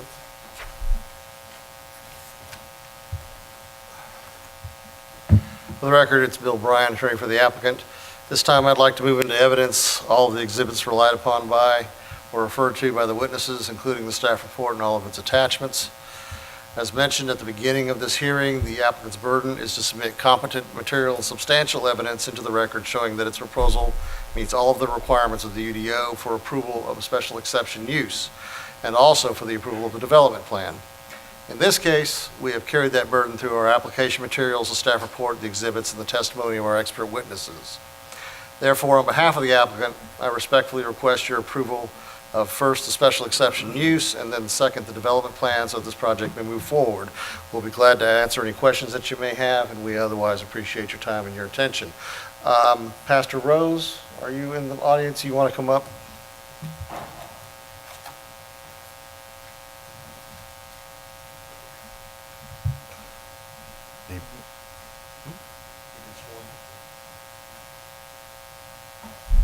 He's on. Yep. He's getting sworn in now. I got it. Didn't see his name.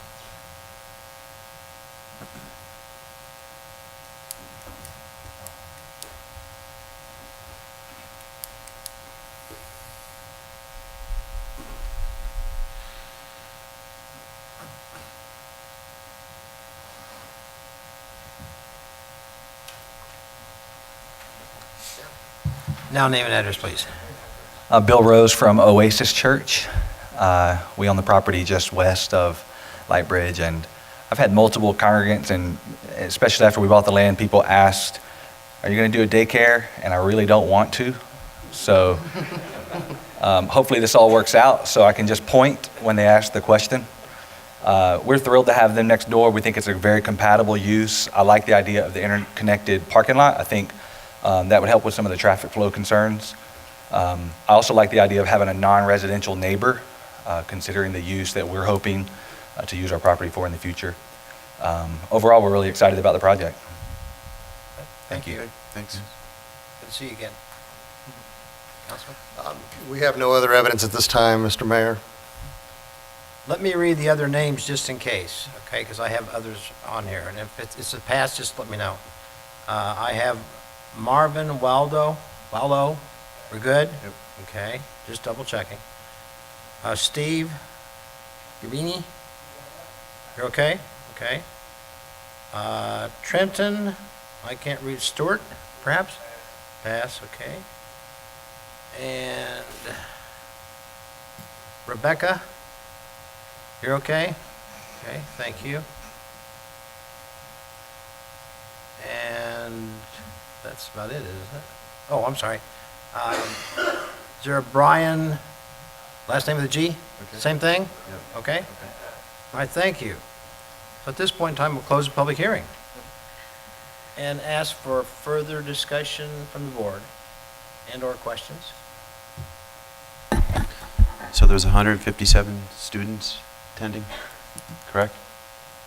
Roughly? 170, okay.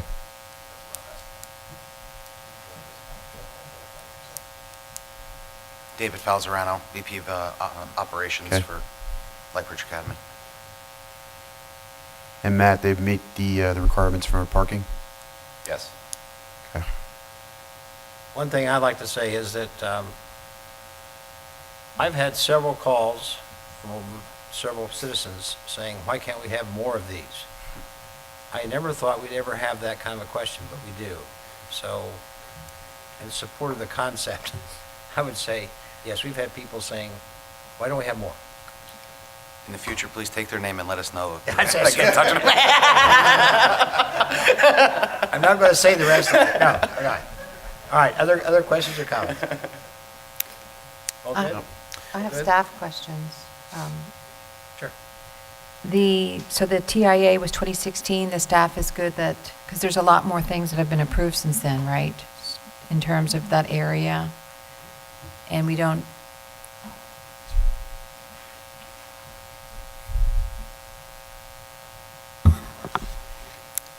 Yes, so with the master plan, the TIA was completed and approved.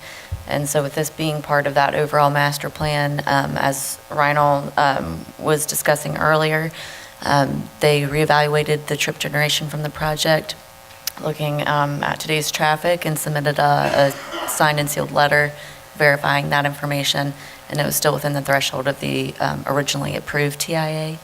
So okay. there was, So with everything else that's going around, it's still within threshold? yes, ma'am. Okay. And then my other question, and I don't know, council, if this is something we talk outside of this area, is what is the plan? Like, when do we talk about what we're going to do with the road, the sidewalk, and the street lights and the other things? Sure. Just by way of background, the reason we got here with no sidewalks is that there was a condemnation lawsuit when the Main Street extension went through, and the town had to agree to allow the developer to forego road improvements such as sidewalks and primarily sidewalks in this area. So it's on the town to put the sidewalks in at such point as the sidewalks need to go in or should go in. You know, right now, it's a single parcel development. This one's sort of away from the rest of the development, separated by the roads. So it would, be at such time that the town would have to be on the hook for,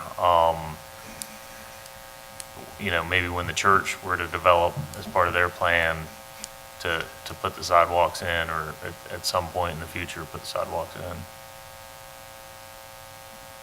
So what will trigger that? Is that through engineering will tell us that it's time to revisit the sidewalk? Like, how do we know when we need to do that? So the In a town growing put- area and... Sure. The town put sidewalks in 2005, 2006 down Main Street. So Main Street went a long time without sidewalks before 2005, 2006. So, it's just, it would be something you would put on your capital improvements plan and then plug them in. And then it's up to the management when he could recommend doing it. just part of budget policy as part of your budget development, if you so chose. I share the planning board's concern with the unfunded taxpayer liability on those sidewalks, so it is something we're going to have to monitor in the future, and as this area continues to develop with a variety of intensities, it's going to be a concern more and more as other parts of this master plan come in, and we're going to have to provide the right level of connectivity for our residents, so we're going to have to get on top of that. Other questions or comments? Seeing none? Okay. Thank you all. Appreciate you coming. Motions, please. I believe there's two. Am I correct? Okay, man. Sorry. So many slides. There you go. Motion to make and accept the findings of fact for a special exception use as specified in UDO to allow for a child care center in the CB Community Business District located at Ralph Stevens Road. Second? Motion been made and seconded. All in favor? Aye. Opposed? Motion passed unanimously. Number two. Having made findings of fact, motion to approve special exception use number 18-SEU-11 and development plan number 18-DP-10 located along Ralph Stevens Road with the conditions as listed in the agenda packets. Second. Motion been made and seconded. All in favor? Aye. Opposed? Motion passed unanimously. Thank you. Thank you, Matt, Rachel, everybody else. Give you a couple minutes to exit.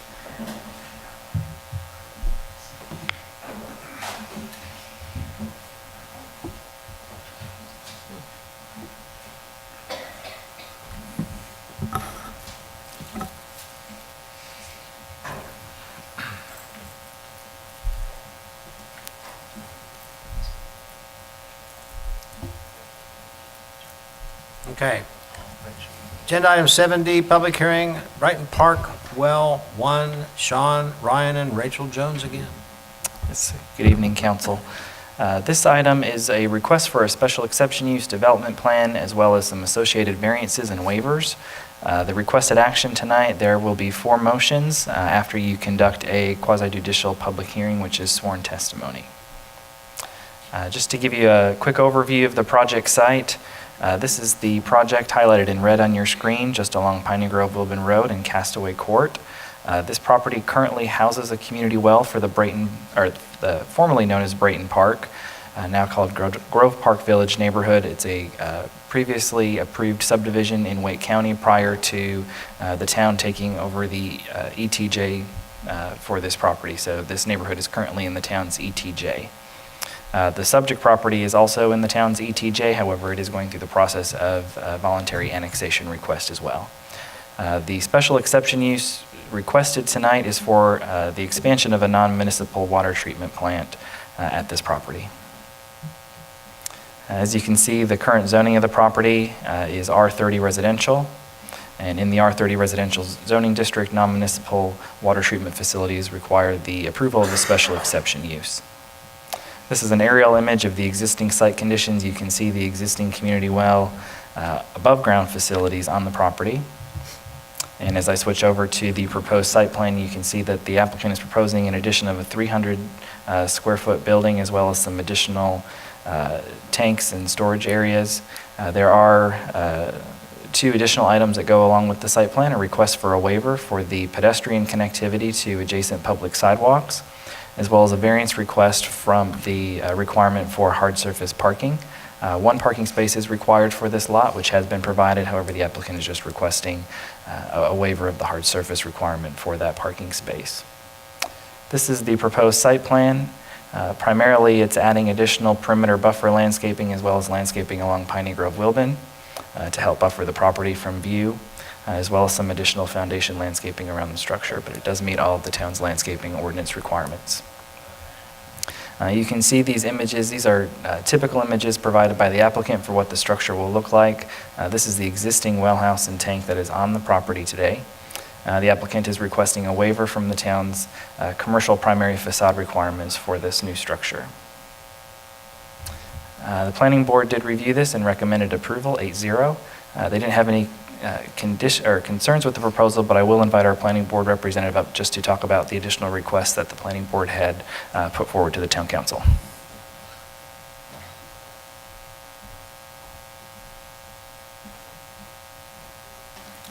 As the other Sean mentioned, we were unanimous on the project. However, this project, kind of in conjunction, and what you have in your notes there and on the screen actually applies not only to this project, but also another one that's later in the agenda, I believe the Voorhees development, which was the concern of developments that have their own well provided, and at some juncture in time when the town water is close enough to that development for them to tie in, is whether or not they would be enticed to tie in at that time or just to maintain their own well. This specific property here that is now being incorporated as a well also ties into town water as one of the primary sources for that subdevelopment that this well provides water to.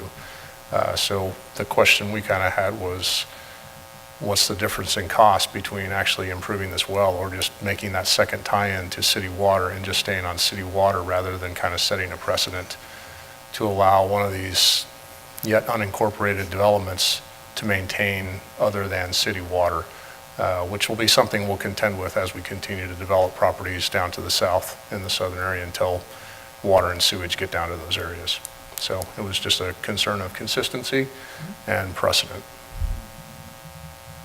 Pretty much resolved, am I correct, or is this a question for the future maybe? That is a question that we're posing to you all to Yeah. consider for the future as to how the town wants to deal with this. Yeah, understand. Thanks, Sean. All right, and with that, the applicant has a presentation prepared for you as well, unless you have any further questions for staff. Further question at this point? Nope. Nope. All right, I will invite the applicant up.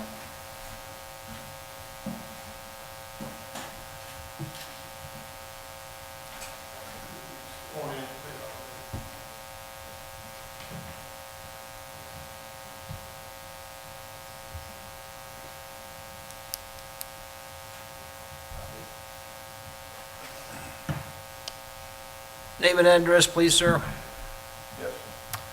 John Petch, live at 8334 Wickham Lane in Raleigh, North Carolina. I'm the civil engineer on the project with the Wooten Company. 45 years experience, graduated from NC State in 1972.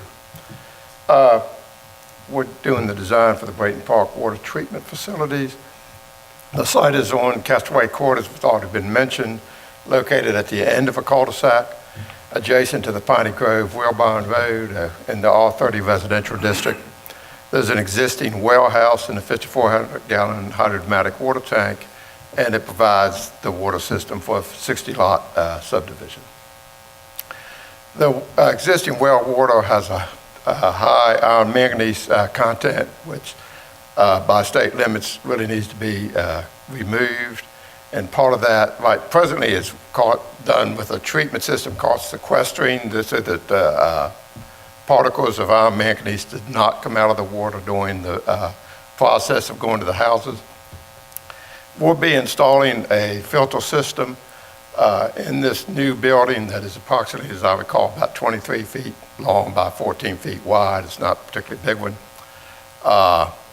Matter of fact, that's what it says. There's a 3,900-gallon backwash tank because the filters have to be backwashed periodically, and a 55-gallon holding tank. The biggest of those tanks is 17 feet high. The lot, as you can see in the previous plan that Sean already showed, was heavily landscaped now to meet the town standards for shielding the facility. We're asking for the special exception use for non-municipal water treatment plant. Of course, this was an existing subdivision, existing well and water system prior to being poured into the ETJ of the town's city limits. The treatment plant is necessary for the improvement to the water supply, and there is no reasonable alternative. Requested approvals, of course, the building design that is required under the UDO. This building really is not suited for that, since it is a pretty small building. To break it up even more would be relatively impractical. And also, it is considerably shielded from public view and do not want it to be something that stands out, actually. We want to hide it. Pedestrian circulation is the other request for a variance, that there's about once a week, a staff member is there to check on the treatment facilities. So there's nobody there full-time that needs access out to circulation for pedestrians. And certainly, we don't want people walking down the sidewalks to come to this facility. We've also asked that instead of a hard surface, that we maintain the gravel surface that is there now. We think that is fitting for the type facility it is. We're not trying to encourage anybody to think they need to pull in there for any reason to park or turn around. We did make some alternative landscaping plan, because in this particular area with the water lines under the ground, we don't want a lot of plants right next to the foundation of the building, but we have moved those same number of plants in other areas of the site to help provide for the shielding of the facility.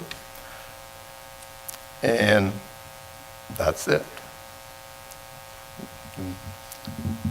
If you have any questions or Questions, comments at this point? The applicant? No? Guess not. Thanks, sir. We appreciate your time. Thank you. Thank you.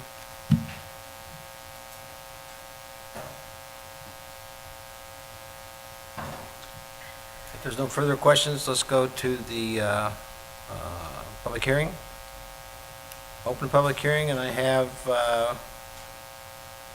Andrew Norris first. Passing. Thank you. Let's see what else we got. Is it Gene? I can't pronounce the last name. Pateshif? John Petch. Oh, okay, I got it. Thank you. And Baxter, you didn't put what you wanted to talk about. Was it this one? You already passed it already? Okay, thank you.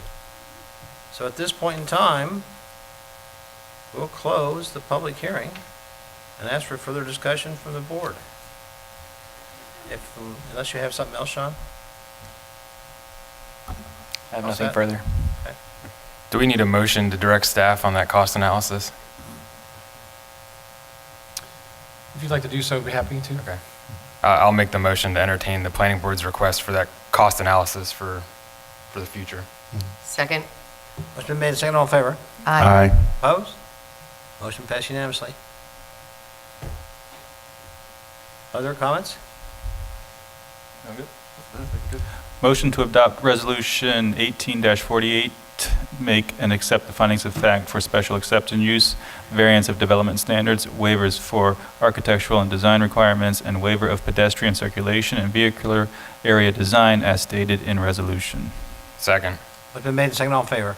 Aye. Opposed? Motion passed unanimously. Number 2.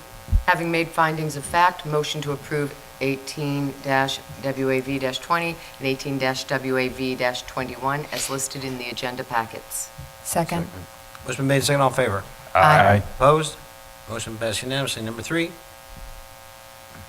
Having made necessary findings of fact, motion to approve variance petition 18 VARTC 13 to allow variance of the asphalt, concrete, or other hard surface material requirement for all required off-street parking areas and any driveway, interior access driveway, or interior access drive to and from such off-street parking in association with development plan petition 18 DP 12 for Brayton Park Well 1 with the conditions as listed in the agenda packets. Second. Motion been made, second, all in favor? Aye. Opposed? Motion passed unanimously. Number 4. Having made findings of fact, motion to approve special exception use 18-SEU-12 and development plan 18-DP-12 for Braxton Park Well 1 at the property located at 733 Castaway Court with the conditions as listed in the agenda packets. Second? Motion been made, second, all in favor? Aye. Opposed? Motion passes unanimously, and thank you. Thank you, Sean Thank and you. Sean. Agenda item 8A, consent agenda. Mayor Pro Tem. Motion to approve consent agenda? Second. Motion made, second, all in favor? Aye. Opposed? Motion passed unanimously. Thank you. Agenda item 9A, unfinished business, 18, REZ 08, 1720, 1740, and 1825 Ralph Stevens Road. Again, Matt Beard and Rachel Jones.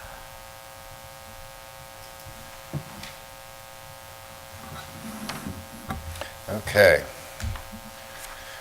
So, tonight we will be continuing the rezoning petition to change zoning from R20 residential to RMF8 conditional use multifamily residential. We ask that you are to consider the request. This is a legislative action. And then make a motion to approve, deny, or table the rezoning petition. The properties in question include the Agnes Smith Trust properties, which span Ralph Stevens Road, the Kesselring property, and the Tollefson property. This project has been brought before you, so we can skip through a lot of this. It's R20 currently, as previously stated. If you have further questions about engineering items, Rachel can speak to those. Any questions of engineering? Not at this I have time. deja vu on Not this, yet. but I think we've done this. Yep. Yeah, right? Okay. Any questions of engineering? You're off the hook. And I think this graphic was more tied to the additional conditions that have been added since the previous hearing. I think you're right, yeah. So I guess we'll get right to those. These initial conditions remain unchanged.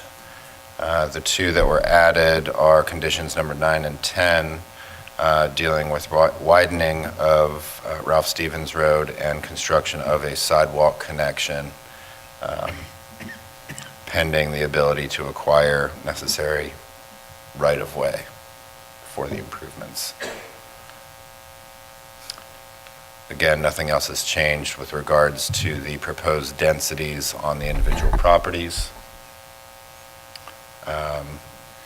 Planning board has not had the opportunity to weigh in again, so.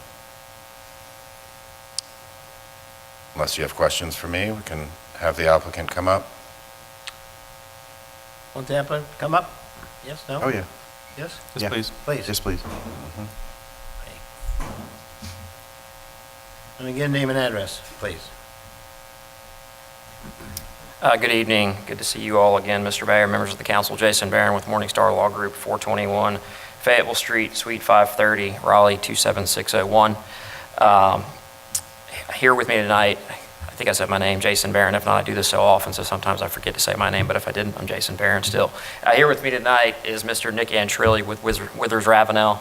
They provided land planning and engineering associated with this development. Also here is Mr. Chris Simmering of Mungo Homes, they're the proposed builder developer of this site. Just briefly to recap the information we provided to you all last time, this is an application that came forward at or about the time you all were still working on the future land use map recommendations for this area. And you all's conversation through that process, as well as the planning board, helped shape greatly kind of our expectations with respect to what we should be bringing forward. Ultimately, it's a project that's been proposed for townhomes, capped at 4.5 units, dwelling units per acre. A couple of conditions that we were certainly sensitive to during the kind of formulative process for the zoning case, certainly before we got here. One of those specifically related to traffic and traffic improvements along Avent Ferry Road. And so one of the conditions that was offered early in this case was that there would be no certificates of occupancy issued for any of these units until the Avent Ferry Road widening Phase 1 project was completed. That was something, again, that was incorporated early because we recognized the challenges to existing infrastructure, or roadway infrastructure in that area. Also, as part of the conditions of the case, in addition to density, there are a number of architectural commitments that have been made. And as Matt mentioned, there were 2 additional conditions that were added since the last time we talked with you all. We met with a handful of folks on the council. We appreciate the feedback that we've got. And there were 2 specific items that came out of those meetings that we felt were things that could be tied into this development project and make it a better development project. The first is constructing essentially a right turn lane from where our property ends out to Avent Ferry Road. There was a discussion at the last council meeting related to concerns associated with adding traffic. And while we were doing all of the things that were recommended as contained within the TIA, there were still concerns associated with bottlenecking especially at that particular intersection. And so we have added a condition that we will construct that as part of our development plan if we're able to get the right-of-way. And we've had conversations with engineering, we've had conversations with some council members. We're happy to move diligently and make that right-of-way and make these improvements a possibility, and we're happy to, and Mungo is happy to construct those improvements. We recognize, however, this property is owned by a third party. It's not within the right-of-way, and so if we get to a situation where we need to look to the town potentially to assist with that, that's a conversation we want to have at that time, but we wanted to go ahead and incorporate the condition as written. The second specific recommendation that came out of those meetings was, as you all are aware, we're going to be constructing sidewalk, actually a 10-foot sidewalk, not a 5-foot sidewalk, but a 10-foot sidewalk along the frontage on Ralph Stevens Road. But once you leave our site, there would be a gap heading out to Main Street, and so we have agreed to construct a 5-foot sidewalk segment as essentially a stopgap until, if and when that other site develops, it will provide kind of the full frontage along there. But that was a concern that was elevated related to essentially pedestrian connectivity. And so those are the two zoning conditions that have been added since you all last saw the case. Obviously, what's on your screen is a lot more information than you've seen as part of this case heretofore. This is a rendered version of a development plan that we've been working on for this site. And I want to walk you through a handful of those components. I want to make you aware, and I'm sure Mr. Schifano don't want to steal his thunder. This isn't a condition of the zoning case. It's a development plan that we've been working on, and a lot of what we've worked on associated with our zoning case is built around this development plan. But this is the development plan that Mungo intends to move forward with in the event this zoning case is successful. A few critical components of this development plan. First, I want to start with the let's see. This is the open space area, and so I'm going to back up a second. So to familiarize you all, this is the Harris Teeter, this is the Hampton Inn. You've got the Ralph Stevens Road kind of bisecting the two parcels that we're working on. This is the open space area that's been designed as part of this project. To refresh your recollection, the Stevens property occupies the vast majority of the improvements within that portion of the site, and unfortunately, while it's not part of the zoning case, it is part of the development plan and contains the open space features, and I just want to walk through some of those. Not surprisingly, given the number of units that are being constructed, they will include a clubhouse with a pool, includes a play lawn.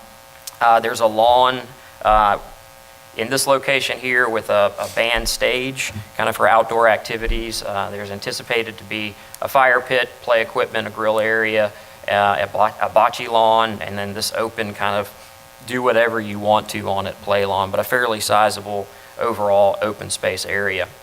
One of the things you'll see is that lining the site adjacent to the commercial areas is a 10-foot wide public greenway. That's actually planned to be located essentially wrapping the development. So you can see we're providing 10 feet of sidewalk along Ralph Stevens Road. We've got a greenway that winds its way up this portion of the site. There's a pedestrian connection that's contemplated into the Harris Teeter development in this area here. That sidewalk winds its way back down, picks up where we've got a vehicular connection from our site into the Harris Teeter. And that sidewalk continues to wind its way down into our parking areas and then back out to here and then ultimately back out to Ralph Stevens Road.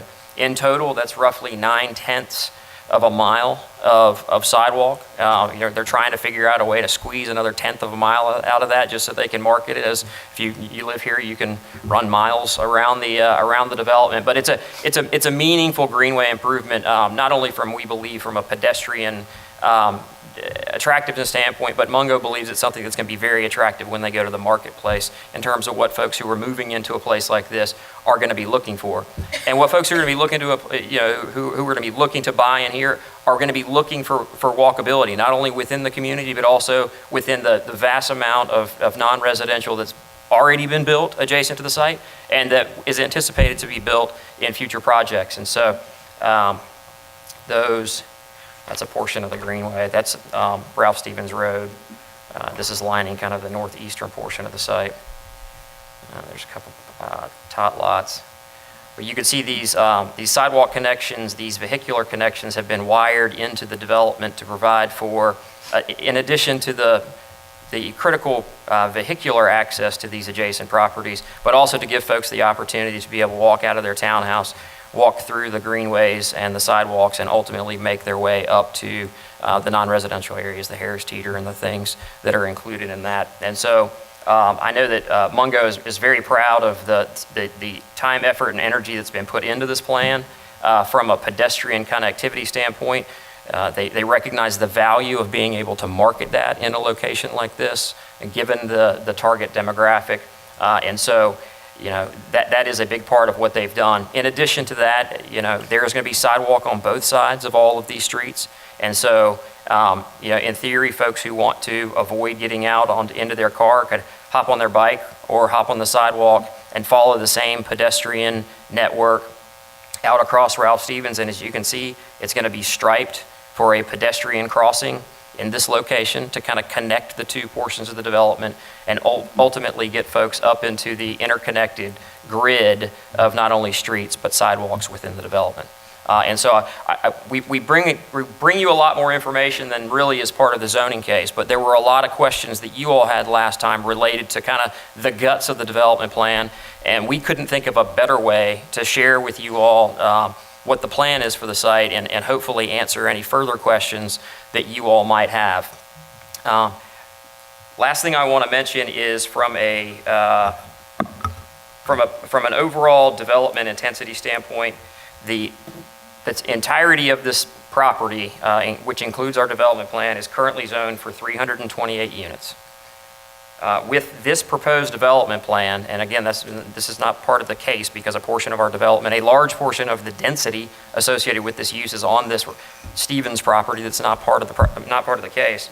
But this development plan contemplates 292 units. And so while there is an increase based upon, as compared to the existing zoning, it's ultimately an increase of 28 units versus what is currently zoned as of today. And so I know, again, that was a question that had come up last time, and that was what's approved today and what are we getting as part of this project.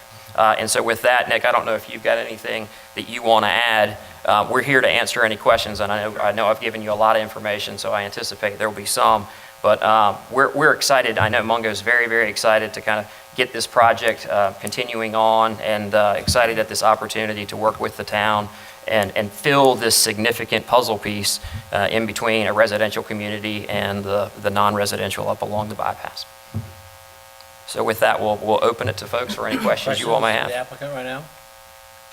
Your added condition, your two added conditions, I guess my question, I just wanted to confirm my understanding of your statement. It's the applicant's intent to use their best efforts to acquire the right-of-way, and to the event that an agreement couldn't be reached, then engage the town to move forward on any necessary... 100%, yes. Okay. I mean, Mungo would like to see, especially this portion, I mean, we agree the sidewalk is a nice piece, but especially this right turn lane is just going to make that entire portion function. So yes, that's right. Can you talk about the driveways? Sure. Are they two-car garage or two-car driveways, so all the cars will be in front of the houses and along the roads? Yeah, Nick Antrilli, Withers Ravenel, 115 McKeon Drive in Cary. Yeah, these are proposed for two-car garages. There is more than the required amount of parking. Once we get the development plan, we can dial in exactly where that is. But yes, two-car garages. Two, correct. Okay. And this plan has been submitted. This rendering exactly shows you exactly what we submitted. I think it was in August, was our first development plan submittal. So we're as far along as we can be on the development plan portion. Just wanted to state that. Can you share in terms of the vision where this development's going? What is the price range for some of this, or what's the affordability of some of these townhomes? Because it's a density.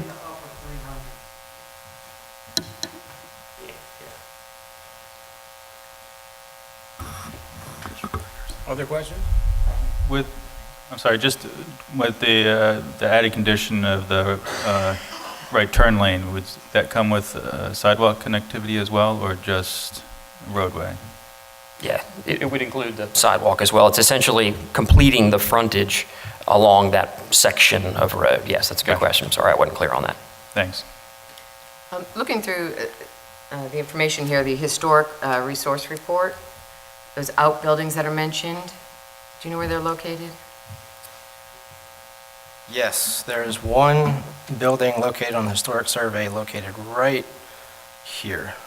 You can see that cursor. Okay. And what are your plans? I know they said there was, let's see, a house that was built in 1967, but then some outbuildings that were likely from the first quarter of the 20th century. What are your plans? Are your plans to remove them, keep them, use some of the pieces of the facility for, as recommended? I was just wondering. Yeah, and Chris, do you want to come up? So that way they've got the benefit of the speaker. Believe it or not, name and address again, please. Hi, I'm Chris Simmering from Mungo Homes. We're in 112 Shefflin Road in Apex. The owner of some of it wants to take the barn wood, and use that. He's got some sentimental purposes. He's asked if he can take that. Nobody's expressed any interest in the house with the caved-in roof. And so that the plan for that is to demolish it and just get rid of it. Good. Do we have any, we don't have any say in what gets done with that yet, do we? As far as the historic parts? I don't think, has it been designated? Not yet. as historical? No, not really. We haven't completed that process, but I guess if the owner is going to be taking some of the wood, that's better than nothing. It would be nice to even see if there's any of it that could be incorporated either by your open space or, part of the swing, something like that. Just something we've seen other neighborhoods do. I think that's a lovely idea. If there's timbers or beams in there or something that would be attractive in the amenity center. The amenity itself is kind of a modern farmhouse theme building anyway that's really popular right now, so there would be a good place to use something like that in there if we find it. I've not been inside of them, so I don't know what's in there. You might have to dig deep. Thank you for considering it. Thank you. Were there any discussions regarding the impact to our local schools? Because this area of town with our schools, there's movement, and this will definitely have an impact on those. I mean, other than there will be some school impact, I mean, I'm not aware of, we haven't been contacted by Wake County Public Schools, and I'm not sure, does the town have a process? I know in most jurisdictions, Town has a process. local government will notify Wake County Public Schools of what's going on, but We do. beyond that, we haven't done anything in order to ascertain school impacts. I mean, with a townhome development, at least on a per unit basis, the data that Wake County collects shows that there are less school-age children in townhomes as compared to single-family detached. There are more than in apartments, certainly, but we haven't done any analysis of what the school impact would be. No, ma'am. Our planning and zoning department keeps up with the school board, not quite daily, but they know where we are, population-wise. The connectivity into Autumn Park, is that going to be complete when you build? Are we going to open it? I don't know, Kendra, if you're better at answering this. What is the plan for that?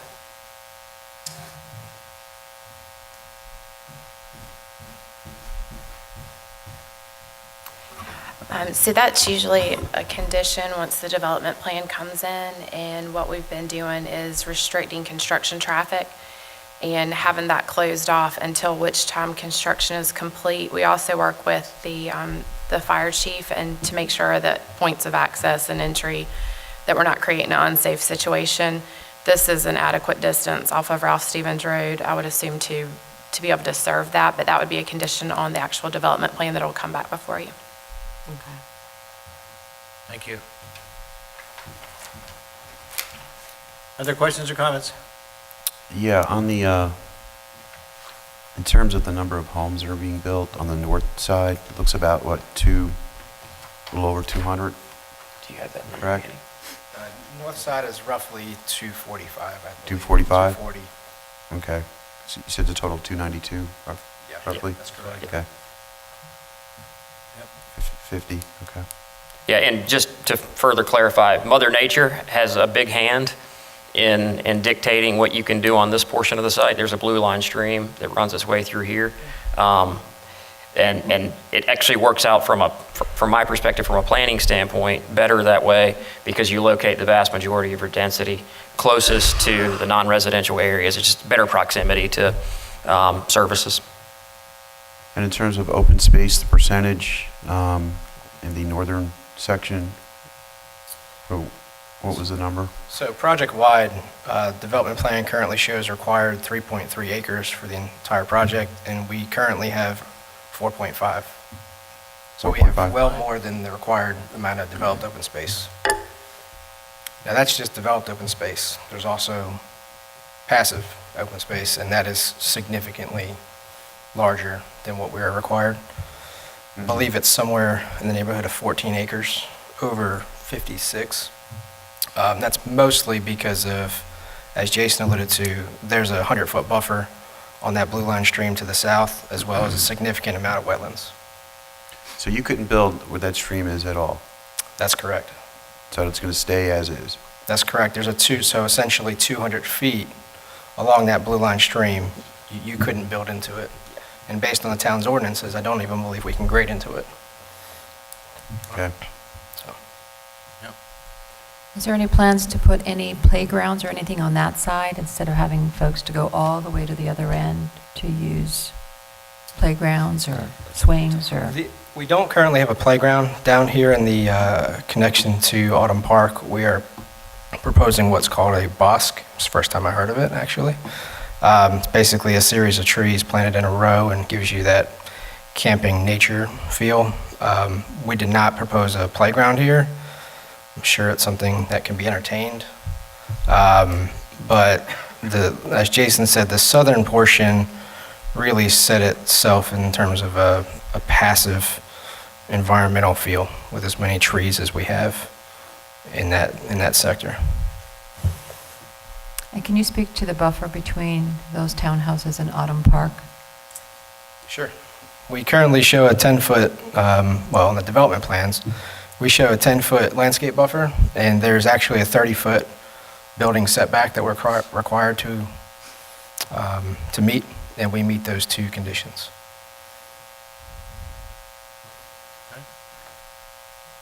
Other questions or comments? Seeing none?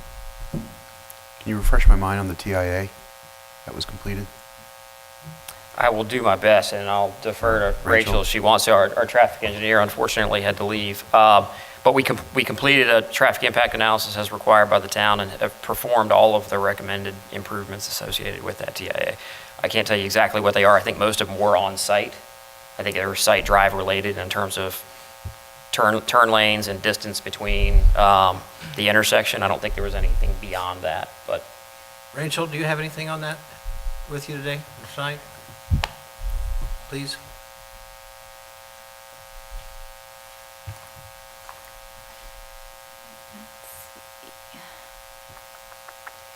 All right, so this might be a little difficult to read from where you all are.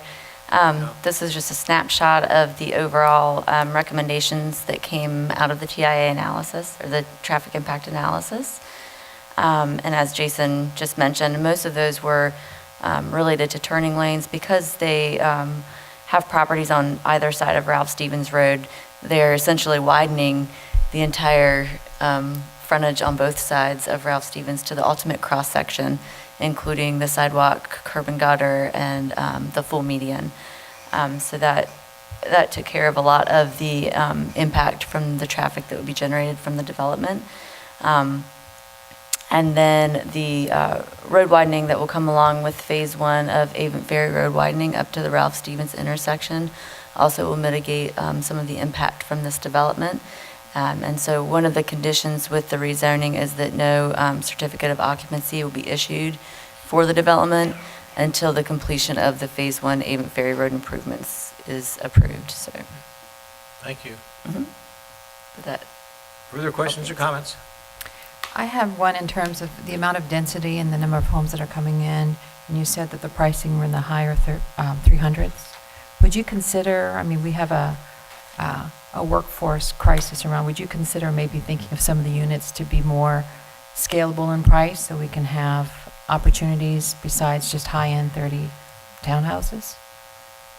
So I don't know that that'd be possible. The off-site improvements for this project are actually more expensive than the on-site improvements for this project.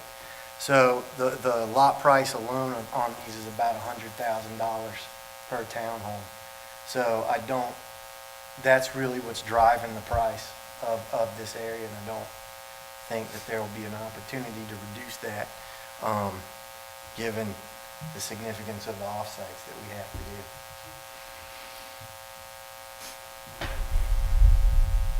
Other questions or comments? Seeing none? I don't think so at this time. Okay. We're not going anywhere, so All right. if you got further questions. Stick around. Thank you very much, gentlemen.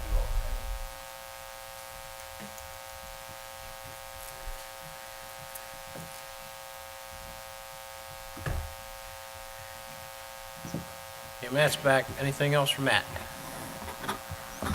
Sean and I were chatting briefly. The house, the older house on the property right here, it's brick, which kind of allows for a number of opportunities for reuse. So if it's your desire, we can try and work with them through the development plan process on maybe some options for reuse on their recreational sites, or creating a decorative walkway or something like that. Did I hear that the roof had caved in? Is that At true? the time of my inspection with Capital Area Preservation, it had not, but I haven't been out there since. Okay. I misheard.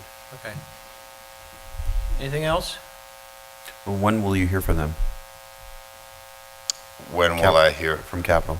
We already did our inspection and report. It was included in the packets Where for it's tonight. mentioned the outbuildings and that were probably.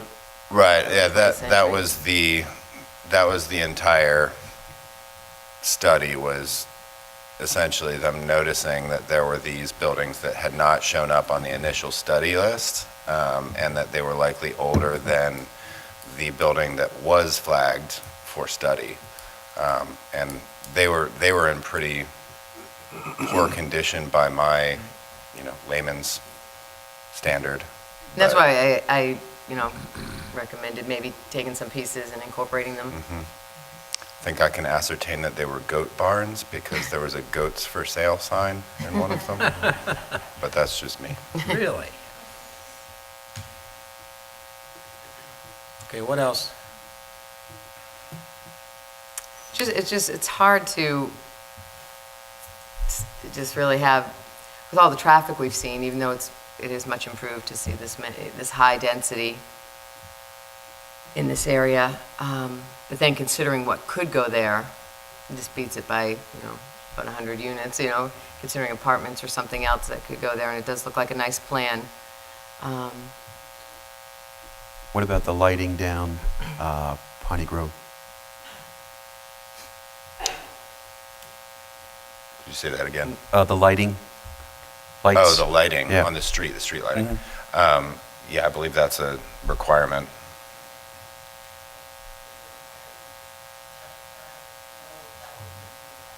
Okay, That construction drawing. okay. Thank you. What else?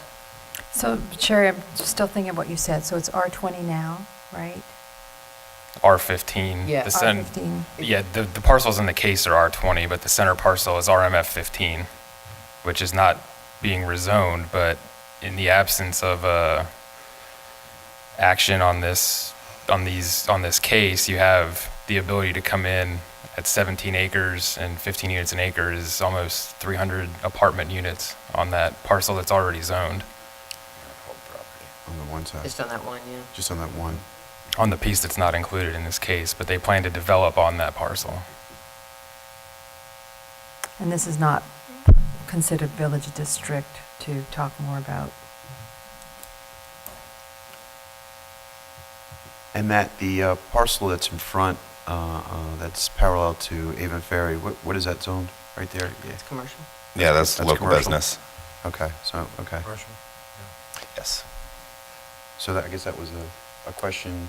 Right. So the frontage there, this Could be development would be a mixed-use Mhm. component Commercial. on there, on Avon Ferry. Yep, yep. This one definitely kept me up a few nights, for sure. Some of the comments that I'd add, we passed or ratified a future land use plan a couple months ago that indicated this area as transitional density or the highest density really in the Sappy area. So a project like this is coming at some point, maybe quicker than some of us envisioned. But the density that's proposed, in my opinion, is probably the lowest high density option we might see. That parcel in the center was rezoned in 2011 at a time when development, at that level wasn't really happening. So we're stuck with trying to fit a round peg into a square hole a little bit with this parcel. The unknown of that parcel already being zoned is what kept me up more than anything else. And, we've had a series of discussions with the development team, and every question that I've asked or every concern I've raised, they've met either with a condition or, something else. So I commend the team for that, Jason, Nick, and Chris, certainly for your time and listening to our concerns. So I think the proposal represents something that answers a lot of the concerns that some of us raised. Okay. I appreciate the connectivity that has been, for me, addressed and pointed out, not only, basically all around to either side of Avon Ferry over to Main Street, within the neighborhood over to Harris Teeter, and the area in there. That was one of my major concerns with this number of homes and density, that there is a large walkability component to it and accessibility, not only from within the neighborhood, but from without as well. Are we ready to take a motion yet, or is there more discussion? Well, the road improvements was, for Jason and their team, that was my concern, was all the way out to Avon Ferry, as well as opposite direction, they're doing that, the road improvements.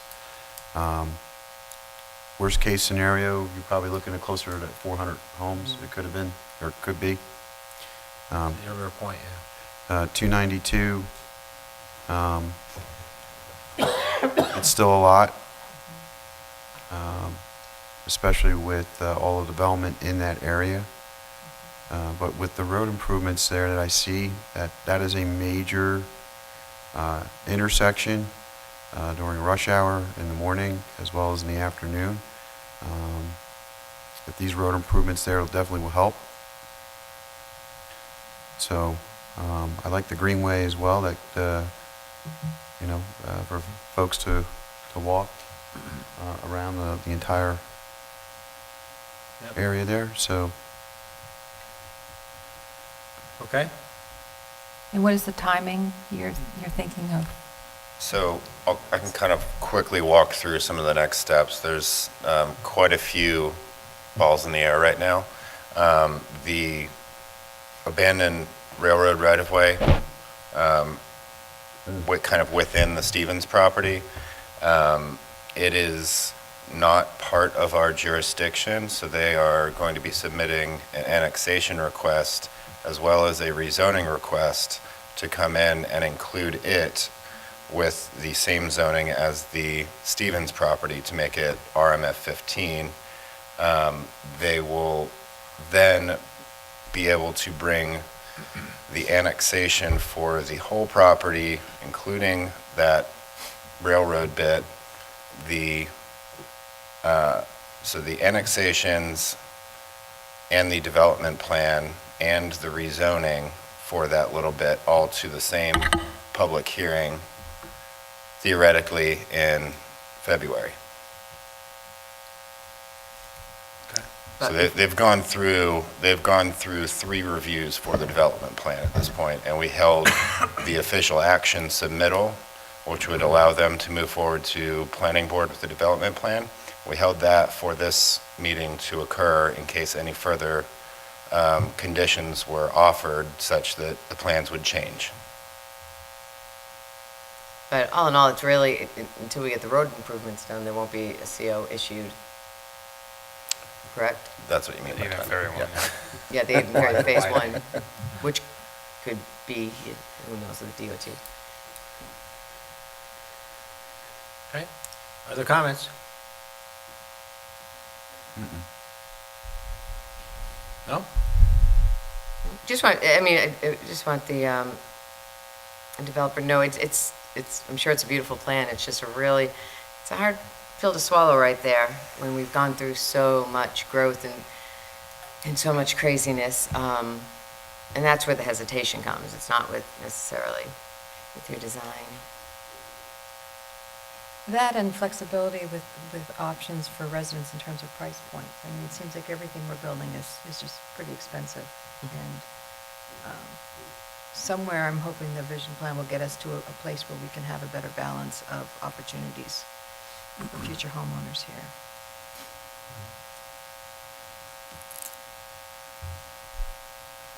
Done? Yes? No? Well, one more question. What were you envisioning? Was it a 2, 3-bedroom or a combination of? What were you guys envisioning? 3 and 4 bedrooms? Okay. All 2-story? 3-story? 3-story. Yeah. Okay. Other questions or comments?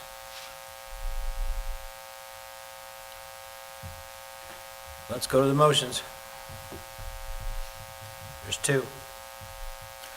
Motion to accept the following as being true. The requested zone map change from R20 to RMF 8CU is consistent with the Vision Holly Springs Comprehensive Plan, since the future land use plan map indicates this property as transitional residential, maximum density of 6 units an acre, and that RMF 8CU residential district sets the maximum allowed density at 4.5 units an acre. Second. What's been made, the second, all in favor? Aye. Opposed? Motion passes. Number 2. Motion to adopt ordinance 18-REZ-08 to change the zoning of 37.22 acres from R20 residential to RMF 8 CU, conditional use multifamily residential, with the conditions offered by the applicant as listed in the agenda packet. Second. What's been made, the second, all in favor? Aye. Opposed? Motion passes unanimously. Thank you. Thank you. Thank you, Matt. Thank you, Rachel. Agenda item 10A, new business, appointments to the Community Advisory Committee. Melissa? Oh, there you are. Thank you, Mayor and Council. So this is part of our continuing discussion of community engagement for the future land use and community character plan update. Per our previous conversations at the November workshop, Council requested that we receive applications from interested community members to be part of the Community Advisory Committee. As such, this evening we'll be looking for Council to appoint those members. In addition to 9 members from the applications, we would have 1 member from Duke Energy, as well as 2 members from our existing boards, 1 from Parks and Rec Advisory Committee and 1 from the Planning Board. So really what we're looking for this evening is 9 individuals to take part in this Community Advisory Committee. As we've previously discussed, the expectations for this group of individuals is to attend about 4 meetings, 3 workshops over the course of the plan that will be occurring this next year, starting in January and running into early fall. Their main responsibility would be as a group to provide feedback. We'll have their attention for the entire project, so we know we can get continuous feedback from this group, as well as to encourage others to participate in the project and act as spokespeople to ensure that they're getting the message out about this project, encouraging other people to join in, either completing surveys, attending the workshops, and really just increase the ability that we have to communicate about the plan. So with that, we discussed the makeup of this committee. While this was, these are the guidelines, and council did agree that this would be appropriate. Based on the applications received, you could choose to appoint folks that did not come from these selected groups, so that is at your discretion. Unlike our planning board or other boards, this is not part of town ordinance, so it is all discretionary upon council's preference. As mentioned, we will have other members also appointed to the committee or included in the committee from those other sources. Included in your packet are the individuals who applied with the applications. I believe a few individuals have contacted mayor and council separately after that application deadline. It is up to council if you wish to consider those additional individuals and put them forth. Again, this is all, the process is really up to you, just intended to make sure that you have the best input to make the decision as far as who would be interested and what qualifications they may have. I got a recent one of those from Troy, and I sent it to the council. I don't know if you had a chance to look at it yet. Okay. But just for your information, that's all. Let me make sure I've got this straight, Leslie. You said 9. I thought it was 10. And I apologize, there was a typo in the report. It had 3 listed under community, nonprofit, religious organizations. It's really 10, including the Duke representative. So assuming council is still believes that the Duke representative would be appropriate, given their large landowner nature in the town, it would be essentially 9 other individuals. Okay, so homeowners, residents 2, correct? Correct, and this was based on previous discussion. Yeah. As mentioned, the council could decide to change the numbers based on the individuals that have Okay. expressed interest. But I had 2, 3, and then 1, 1, 1, 1, 1. 3 was the community, civic, nonprofit, religious organizations. 3. Yeah. And Mayor, that And it this could may be more. Okay. Right, so the numbers are, it slightly moves it around a little bit. We did only receive, I believe, 1 individual representing a community or a nonprofit organization. So. Okay. Can I ask a couple questions before we jump into names? Sure. When I think about the opportunity for this committee, and I think about what we had envisioned in terms of a future and what we've heard as people talk about community feel and small town and honoring history, and looking at some of the applicants that came through, it felt very still developer, realtor heavy, and I wonder if we reached out in the right way to gather the kind of mix we have to represent our community better, to support the right discussion. So for myself, when I went through the list, there are some groups that I feel like we still need other applicants. And Councilmember Kelly, it is certainly up to your discretion to recommend individuals even if they've not made application. This was, I believe, the council's interest in having the applications was in case there were additional folks that you were not familiar with or did not know that they may have had a hidden interest in this topic. So it's certainly up to the council members if you'd like to suggest someone else, an additional individual. No application would be needed. So this is really your process. If there's someone someone representing a different aspect of the community that you think would be appropriate. So I had phone calls out, I hadn't heard back. So one group, I have nobody at all. I would still like to try to find somebody that I think would fit better. Is that an option, or do we have to leave tonight with all the names? The earlier if we do not receive the full committee makeup this evening, it does delay us being able to contact those individuals. The first meeting will be in January, so it's mostly a matter of ensuring that we have time to get everyone made aware of the schedule and able to attend so that it's on their calendar. If there is a need for an additional individual, certainly that could be done. Perhaps we could have a backup if the individual is unable to participate, or perhaps there's something of that nature, so we can have a potential list with an additional reserve. Okay. And the other, Just to clarify, do you have an issue with the applicants within each groups not being I guess, diverse enough or plentiful enough, or is it with the group itself? The group itself is fine, like the breakup of what we're looking for is fine. I think the pool of applicants, by the nature of how folks pay attention to what we're doing, tended to be very developer or maybe vendor-centric. And I had questions about, are there any conflicts of interest that folks that put their name forth, because that wasn't a criteria on the form, they'll actually be here, but this would help their businesses to be part of this committee. And I don't know the answer to that, that's why I was asking. I would prefer to have residents and folks that have no conflict as part of this, as we're looking at the vision. Just to clarify, though, with something like residential developer, non-residential developer groups, even large business representatives and possibly small business, we're going to have a certain applicant that's going to apply for that. Are we looking more at community and homeowners?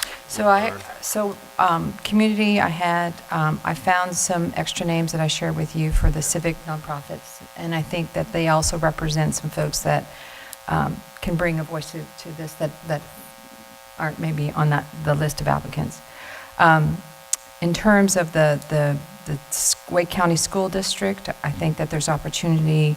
This person's also a realtor, so I'm looking at where are the opportunities. That do we really want somebody that's more purist, just PTA? It just seemed like a lot of realtor development, but I mean, great people, and I'm glad they did that. I'm just want to make sure that we represent where we want to have the discussion.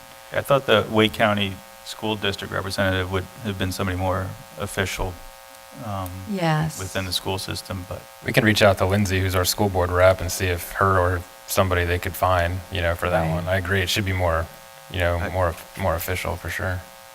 I'm thinking maybe, I've had some folks that want to apply that thought it was too late, so I was wondering if we could table this to next meeting. Well, the next and meeting, work- don't forget, won't I be understand until the that, second but- meeting in January. January. We'll have the first meeting. I think we're kicking this effort off at the beginning of January. I don't know how much we really want to delay the timing. I understand that, but I want to make sure we do it right. So what did we do wrong in the beginning? We just didn't get this out, or what? I think for me, when I got the list of names and going through it, I'm still looking and I'm searching, are they vendors for the town? I mean, I was trying to do a lot of background that did not come with the form to know offhand, are these folks here to be interested as participants with, I didn't want any conflict, so that took time. I think the other thing is that by the nature of how we electronically advertise, that we did miss some of the community that might not know that. So I started calling people and asking, and I just didn't. So in terms of groups, I'm good with residents. I think I have good names for there. The civic group, I'm good. I think I've got a strong small business owner. I'm still not comfortable with the large business representative, because I would like to see if we could have somebody that, in terms of a... that's where I almost disagree a little bit, because you are going to have a certain applicant that is a large business, Right. a representative. That's a very limited pool, I imagine. Ideally, maybe a resident as well, but, and yeah, maybe more, but same with, the Home Builders Association, residential developer or commercial industrial developer. You will get a certain applicant from those that Right. may not, may provide an alternate view of what I may be expecting or looking for, but for me, that's fine. I want a wide variety of views, where I think then that homeowners and community and small business owners provide a bit of a juxtaposition to residential developers, large business representative, and so forth.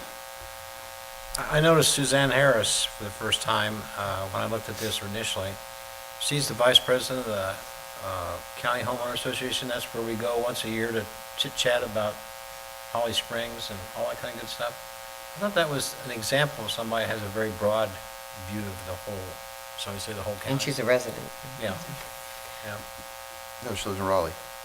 Home Builders She does? Association Residential Okay. Developer. Under that one, Suzanne Harris. Mayor and Council, what you may wish to do is if there are certain individuals that you believe there may be greater agreement on, we could take those appointments, and perhaps council would like to select then individuals to individually contact. Perhaps each member is looking for one, to fill one of these spots. If that makes it manageable, if there are concerns with the existing applicant pool, that might be a possibility. I think we do have some residents here, though, even though they're involved in, whether residential or commercial real estate. We do have some Holly Springs residents who I think would be losing out on some good talent, especially since it is a committee, not necessarily a board.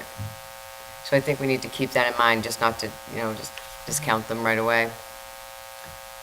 What's Mr. the Mayor? pleasure tonight?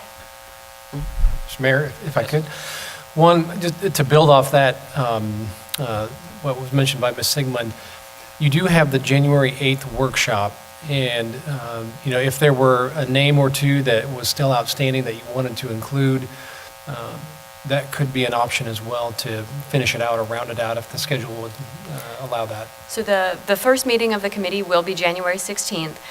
So that would simply, it just reduces the time for folks in terms of planning. But certainly if we have Yeah, it would work. a name or two missing, so. Would you send this out again for additional applicants? Mayor, we Do we just could, wanna come- however, if the concern was the applicant pool, if the individually reaching out to individuals is more successful, then that may to be the most pool. appropriate. What's your pleasure? I'm prepared to go tonight, so I think we ought to go through and see if we have agreement on anything, and then get down to a number. If we have some that we don't have a number of slots we don't agree on, then we know, what we got to do. We either got to go out and find people, or we got to go back to our applicant pool and You guys good with that? Yeah. All right. Let's do it that way. And I'll go through, what I have here is, and correct me as we're going through this, because you got to help me on this. The homeowner residents, you want 2, is that correct? Correct. Okay. Who wants to chime in? I'll start. Go ahead. Let's see, I had for, one, I did have, well, my two, I had Jody Carey.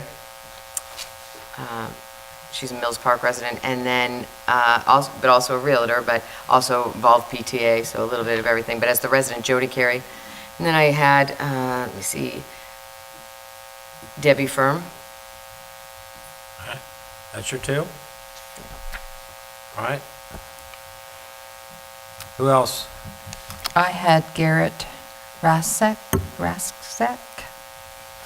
and one of the names that I put forward,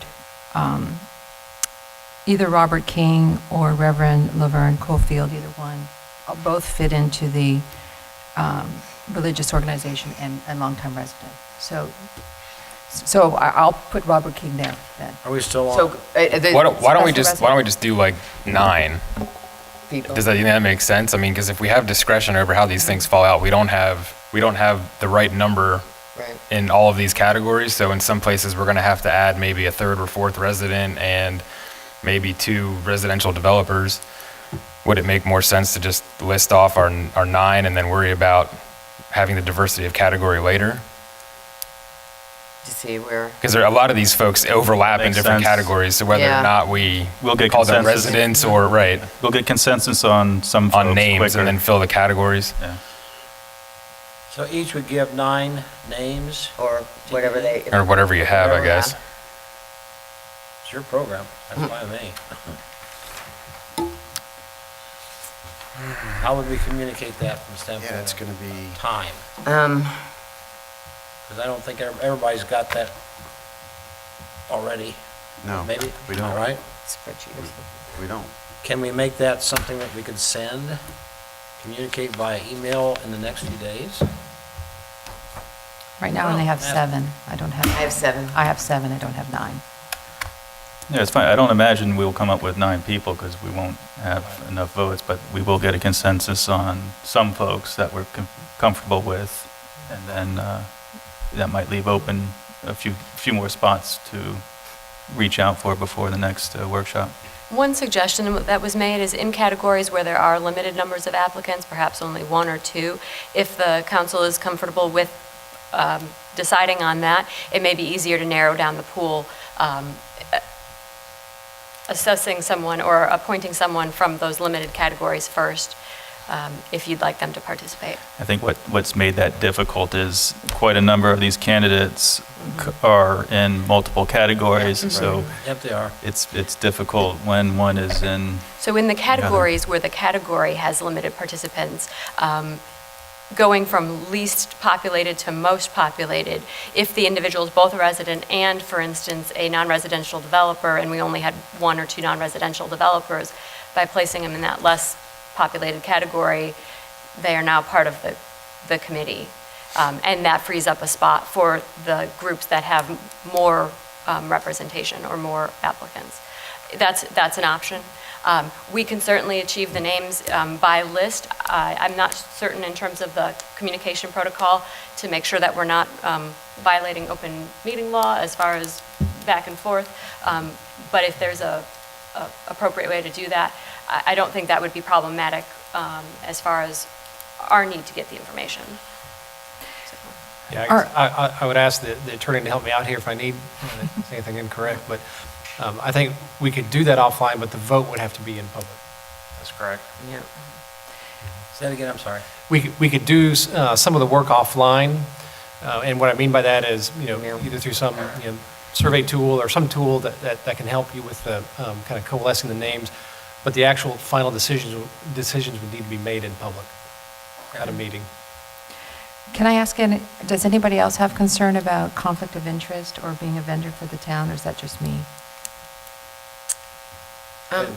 No, and one thing I don't know if we ever even clarified when we were talking about this was, do we want the majority of this to be residents, whether they are business owners or whatever, with our large business maybe being someone outside of Holly Springs, but is that what we're leaning towards, or does that not matter?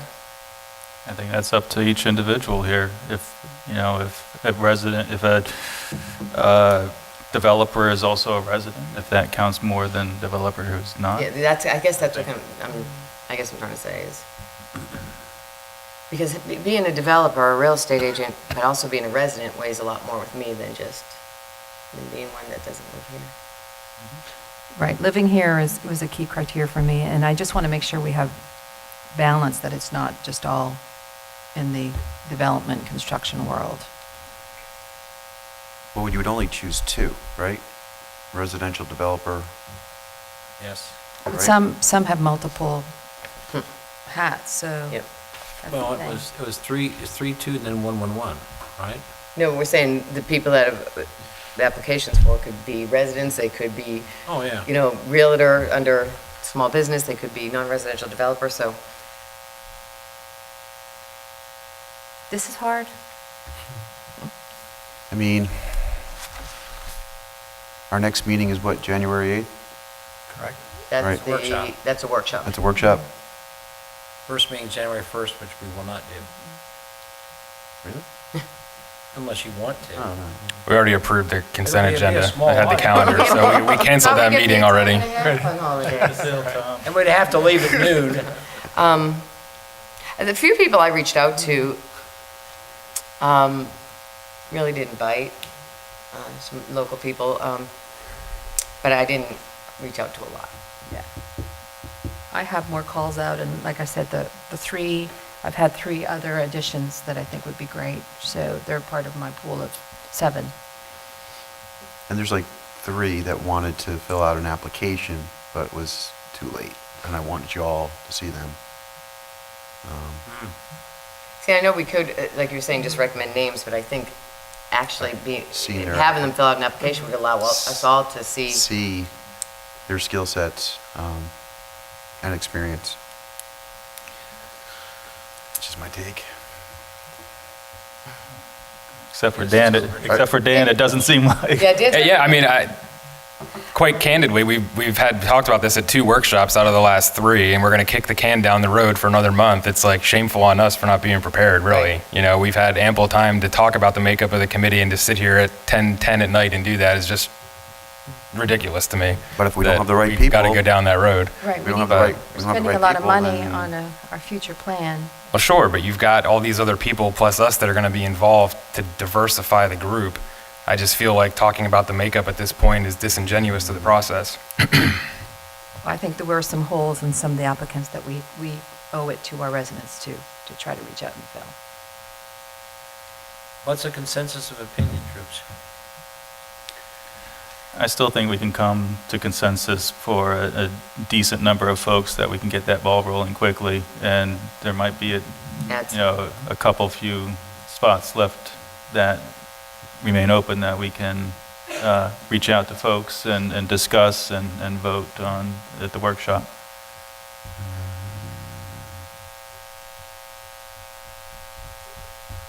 You handle that, Melissa? Certainly.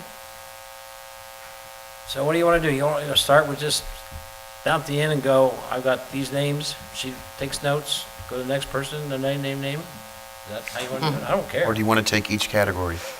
Or, yeah, I well, don't each care. category. Let's just take Whatever's each category. easier. Okay. So homeowners and residents, we need 2. Okay.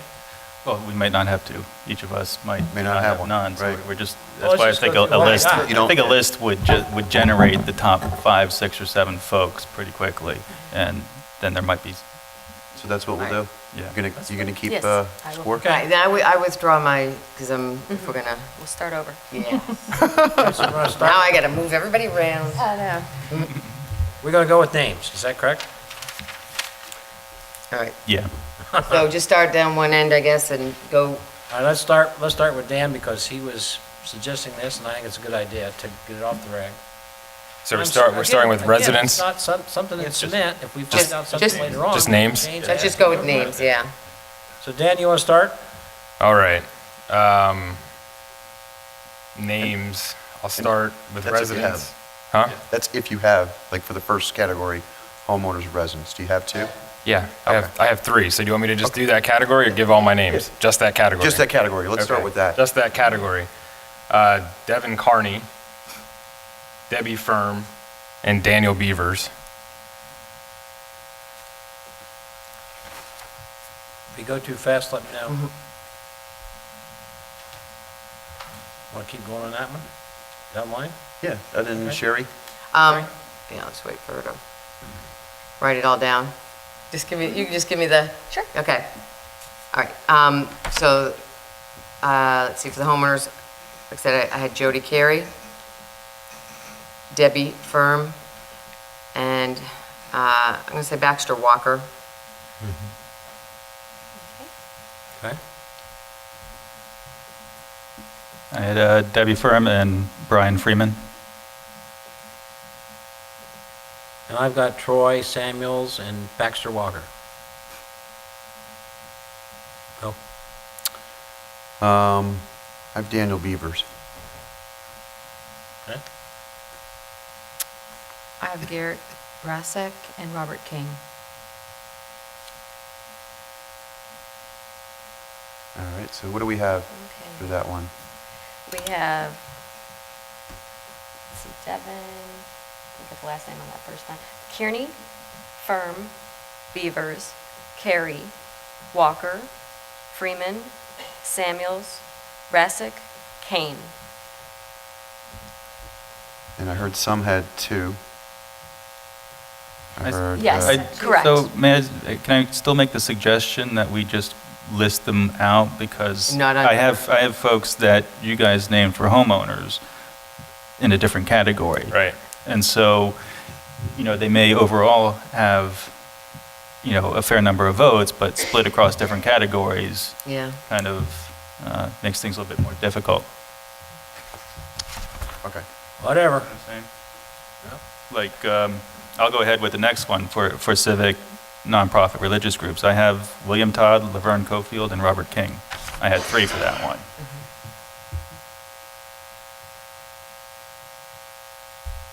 Religious groups, you have? Yeah, the civic, nonprofit, and Oh, I see. religious Yeah. organizations. I like Robert King on that one, too. You got Robert King? Yeah, I think so. We'll stop on that. Just one? Okay. I'll go. I agree with William Todd and Robert King. I had, because I had Robert King as my resident, I had Reverend Laverne Cofield and William Todd.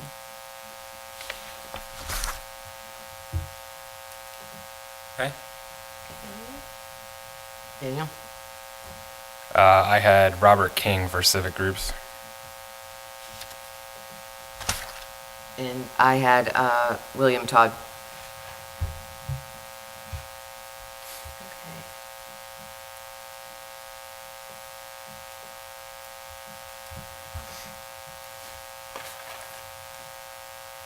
You got anybody on here? Is that everybody? Yeah, I think we all just did that.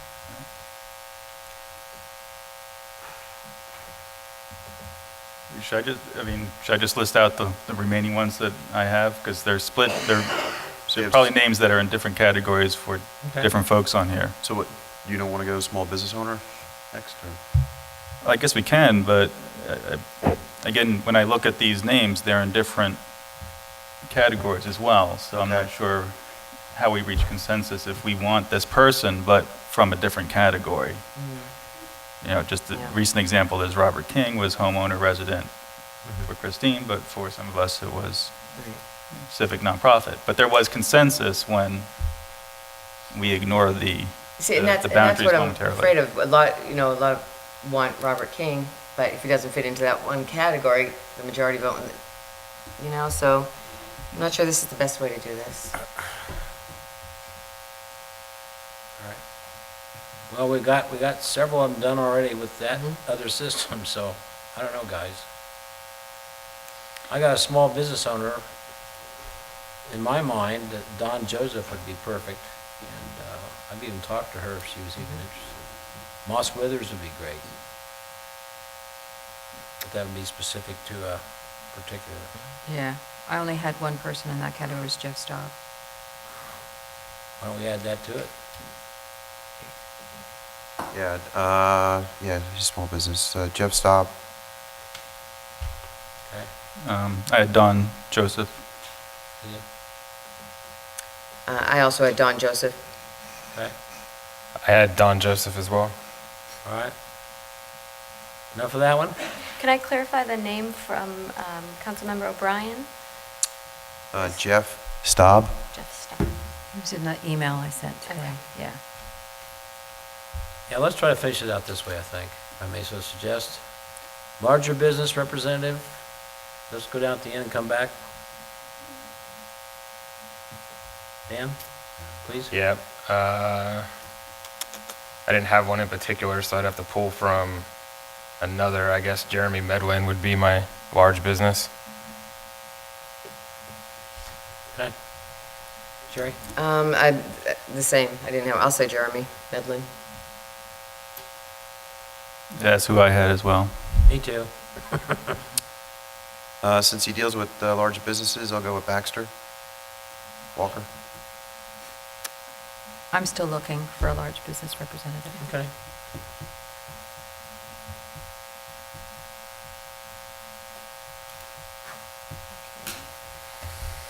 Want to pass at this point, Christine, or do you want to keep going? She's passing, she said. Oh, okay, sorry. I'm still looking. All right, let's go for Wake County School District Teacher Administrator or PTA Leadership. Start again? I don't have one for this category. I think we need to reach out. Yeah, I think that's- I've got two that. You want to reach out to? Yep.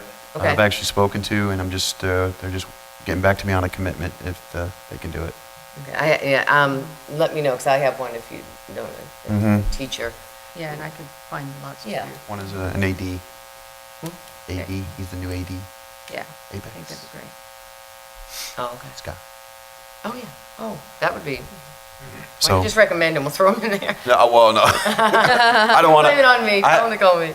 All right. And if the council wishes, because it's not required, this vote is not required by ordinance, if the council wishes, they could direct or request Councilmember O'Brien to make contact and to provide that for the group. So if you are comfortable with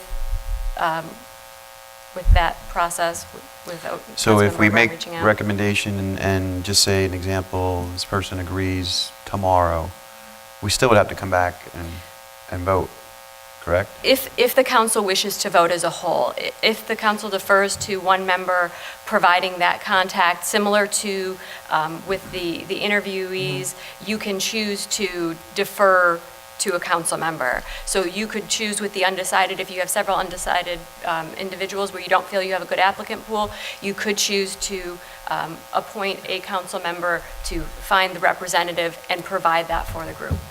So, no, sorry. You'll have to vote, you'll have to vote. You'll have to vote. You can't delegate your committee appointment to one individual. Yeah, that's what I But, figured. sorry. I'm sorry. That's all right. So we come back You could try on the 16th, right?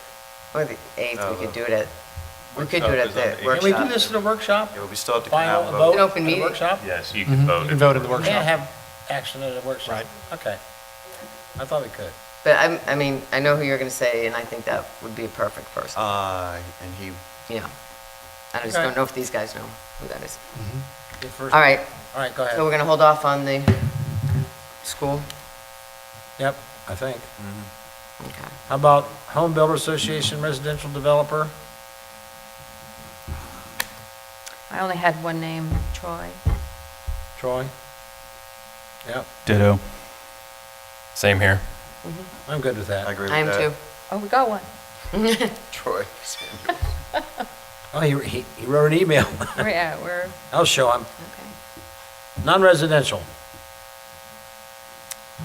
I had Baxter Walker for this one. I had Chris Goins. I had Baxter. I had Baxter for that one too. I had Baxter also. Okay. And I had Moss. I actually had 3 people in this category. I had Baxter, Moss, and Chris Goins. And I also had Baxter for homeowners, so wherever you want to put him. Let me make a suggestion. Mm-hmm. If we can, between now and then, have a few additional members that would come to, to our minds, and we can call in those names, and then we decide at the work session the finals. I'm Yeah. not sure we're going to be able to do this tonight. Well, we're getting a few of them done, but We are, yes. I'm just saying, for the whole thing, to vote on it, I don't know. Mayor and council, as a possible process idea, one approach could be for all these names to be identified at this particular point, and then any names added, and let's say we have a particular date, and then staff could compile all those names on one sheet of paper and to provide to you just prior, let's say maybe a day or two before that January 8th meeting. Right. And that you could indicate your preferences on those, and staff can take that then and come back at the January 8th meeting with something consolidated or to show where it seemed to be some preferences from the council. That might be a way to simplify the actual final vote. Right. But I would look to our planning staff with some help, maybe what those appropriate dates would be, if that's an approach that the governing body would like to take. and then any new applicants will Between share now with and us. then, Will. somebody can call or send an email in or Okay. whatever, individual basis. So we should have a cutoff if we have other people by a certain date, that's it, Right. out of courtesy for staff and everybody else. So maybe one approach that might work, and I'll look at Ms. Sigmund here. If we had any final applications or nominations by Friday, the 28th of December, that would allow a week to turn anything around and get something back to council, maybe that Thursday or Friday of that first week, like the 3rd or 4th. Okay. Okay. And we could compile those. We could just make sure that any folks that, any of us or anybody else puts forward, that they fill out the application so that we have a uniform. Yep. Yep. We had that link again to the application. Mhm. We can send that out again. Okay? Okay. Make sense? Mhm. Good for now? So in tomorrow's staff, we can send out just a reminder for council in terms of what that timeline will be, so that as you are talking with folks as well, and you've got those in your minds, hopefully that'll be helpful. Good, Melissa? All right, thank you. We'll hold off on motions. Thank you. Let's go to 10B, new business, Main Street Extension, supplement agreement number 10, Village Walk Signal. Kendra Parrish. Good evening. What's before you tonight is a supplemental agreement with Fred Smith. They're the contractor that completed the Main Street Extension project. And as you may recall, the signal at Village Walk and South Main Street was not included because it was not warranted, and it was actually a little too close to the intersection with the bypass in South Main Street. Since that time, we had discussions with DOT, and the intersection did meet warrants. And so after a lot of collaboration, they agreed to allow a signal in this location. It's a little modified. It's not what we call a full movement intersection, but as you'll see in your packets, you're allowed to do every movement except cut straight across Village Walk, say from the Walmart Shopping Center to South Park Shopping Center. That's a really wide crossing there, and that's what was creating the unsafe movement. And in order to allow for that, it was quite a bit of delay was created with that signal. So it's a signal, it's wood poles, there's concrete islands that prohibit that cut across on Village Walk. So what is it, they're gonna have to do a U-turn? Yes, so if Do now, but. you can turn, People go across now. you can turn left out of both of those drives. So if you want to get to the bypass or you want to go back towards Piney Grove, you can turn left. You just can't go straight across. So if you did want to go straight across, you would turn right, and then there is a U-turn right there at the back of Walmart where you could make that movement. We do have, Tamara and I have been working together with a consultant to have this information. If this is approved tonight by council, that information would be provided in a press release and social media and with maps and trying to get the education out there, especially to the high school students. Once this signal goes in, we feel like it'll be a safer area for them to travel through, but just knowing that there's some concrete islands out there, you know, it's a little bit different than your typical intersection. And you can make it pretty and colorful and simple so that people can look at it. Like, if they looked at this, they'd be like, what? Right, Like yeah. you've done in the past, I think would be great because. Mark and Tamara have been great in the past of taking these technical drawings and actually making it so it can be understood with arrows and stuff. So yes, that's something we'll be working on. Is there any stacking concerns at the light, especially on Village Walk Drive? It just, as people see that now as a safe way to get across instead of taking, you know, alternate routes, imagine more people are going to use the light and possibly stack up. If I remember correctly, on the warrant analysis and the traffic study, during some of the peak volume or peak hours, it does back up. From the bypass, there is traffic that will back up to Village Walk. But it was a brief segment in time that DOT said, you know, it's pretty much doing that already. Today, this signal will help 24 hours a day with the safety. So they felt like putting the signal in was better than not allowing it because of that short period of backup. Okay. And so this project was originally 80% DOT funded, 20% town funded. When the bids were received and there was an overage, we worked with Campo and DOT, and the overage amount was then a 50-50 split. So this signal will end up being a 50-50 split. So I just wanted to add that in as well. That'll be in our press release. So, okay, sorry. So the motion is to approve the supplemental agreement in the amount of $274,000 to Fred Smith. So we paid 50% of that. Yes, sir. We have to sign this agreement and we have to front the money, and then we request reimbursement of 50%. So that's why I have to that's do a budget expensive. amendment for the full amount. Not cheap. It's expensive And for this a light. is already approved funds. This is included in an existing change order, so we don't have to find $274,000 new dollars. It's from project savings that we have already in this project. Previously approved, correct? Previously approved. Yeah. Yes. Okay. Someone want to make a motion? Sure. Motion to approve supplemental agreement number 10 to Main Street Extension Project construction contract with Fred Smith Company in the amount of $274,000. Second. Motion been made and second, all in favor? Aye. Opposed? Motion passes unanimously. Thank you, Kendra. Thank you. And agenda item 10C, new business, Wood Creek pedestrian tunnel under I-540. I must quickly, before you go, I went to a homeowner association there, and believe it or not, that was the one and two concerns that they had. But the tunnel was a huge, big deal. So Great. with that introduction, please. Okay. So I'll quickly go over this one. The I-540 corridor was established prior to the Wood Creek subdivision coming in. And so upon that plan approval, it was noted that that connection, there's a road connection from the north side to the south side, would go away. There's also a greenway in that area and a sewer line. It was indicated on the plat at that time that that cost would be borne 100% by the town if the town ever wanted to reestablish that connection. Since that time, Wood Creek built out. There's about 80 houses that are north of I-540 that for them to get to the clubhouse, pool, and the rest of the houses in their neighborhood, they actually have to go out onto Sunset Lake Road and turn in up there close to Holly Springs Road.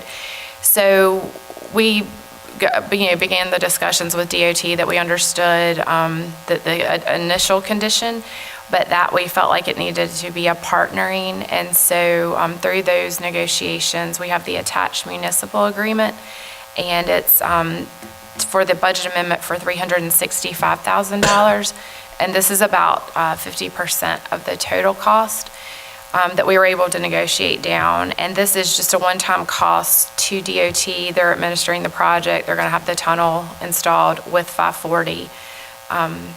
So this is just, we don't have to administer it. It's just a one-time payment to them.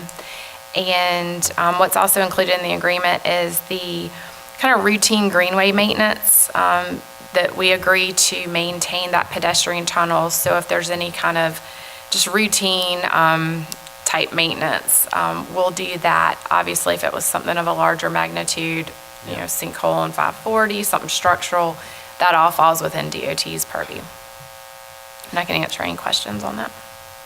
Will that tunnel only be used for Wood Creek or anybody else that lives on either side of the communities? It is a public greenway, so Okay. yes, that's that would be to the public. I'm sorry, it was just Okay. it's located in Wood Creek. Okay, I just want to make sure. Yeah. I also want to compliment Joey Hopkins, who came down and looked at that himself personally, too. They've been very responsive. Division 5 engineer, you all know. Will this be done with the construction of 540 so that when 540 bisects, they will be able to cross it? It's in with the bid Or go set. under it? Yeah. Okay. Anything else? Good? Motion. Motion to enter a NCDOT municipal agreement for the cost share in construction of a pedestrian tunnel under I-540 to connect Woods Creek subdivision. Second. Motion been made and seconded, all in favor? Aye. Opposed? Motion passes. Thank you, Kendra. Number 10, other business. Crosswalk safety. We like tunnels. And Merry Christmas and Happy New Year to all parties here and there and on TV. Next. Who else?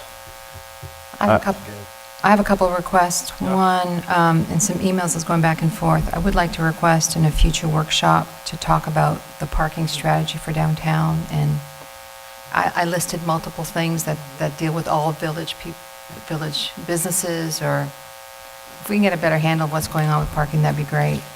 And then the other request related also to emails is understanding a little bit more about the vendor bid process and how things get on the consent agenda versus, what's the threshold that we actually would go back out to bid versus not, and just understanding that.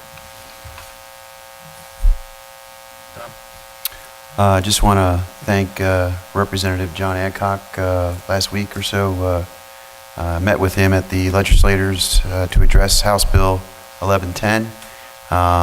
He was gracious to walk me around and talk to some of our representatives and address our concerns on this bill. As of to date, it has been approved in the House. It's in the Senate, but not sure if that's going to reach a vote. There's a lot going on at the Senate right now. Politics. Yeah. Big. So there's a very good chance it could be tabled to next session, who knows? But much appreciated, John Adcock, for helping us out here. So, Well, just to piggyback that, Senator Beringer is having some second thoughts, because initially it was reported that she was going to vote for the bill.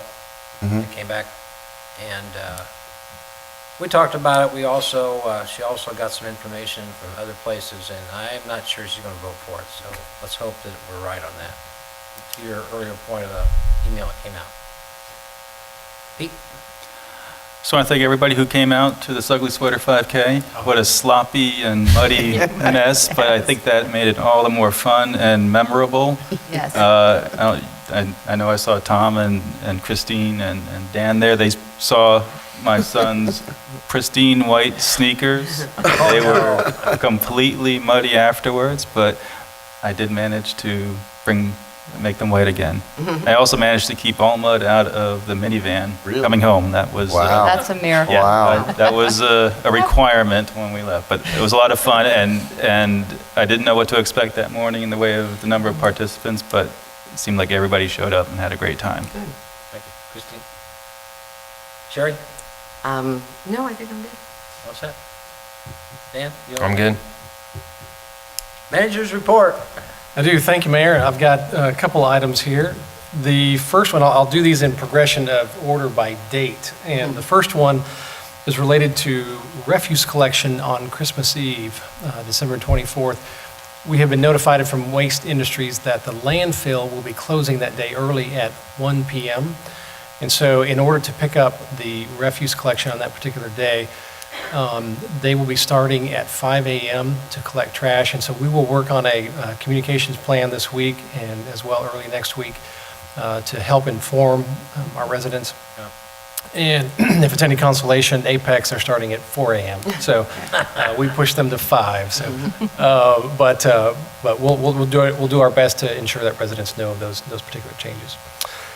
The second item related to the January 29th, the town manager in Apex reached out to me based off of direction from his mayor and council.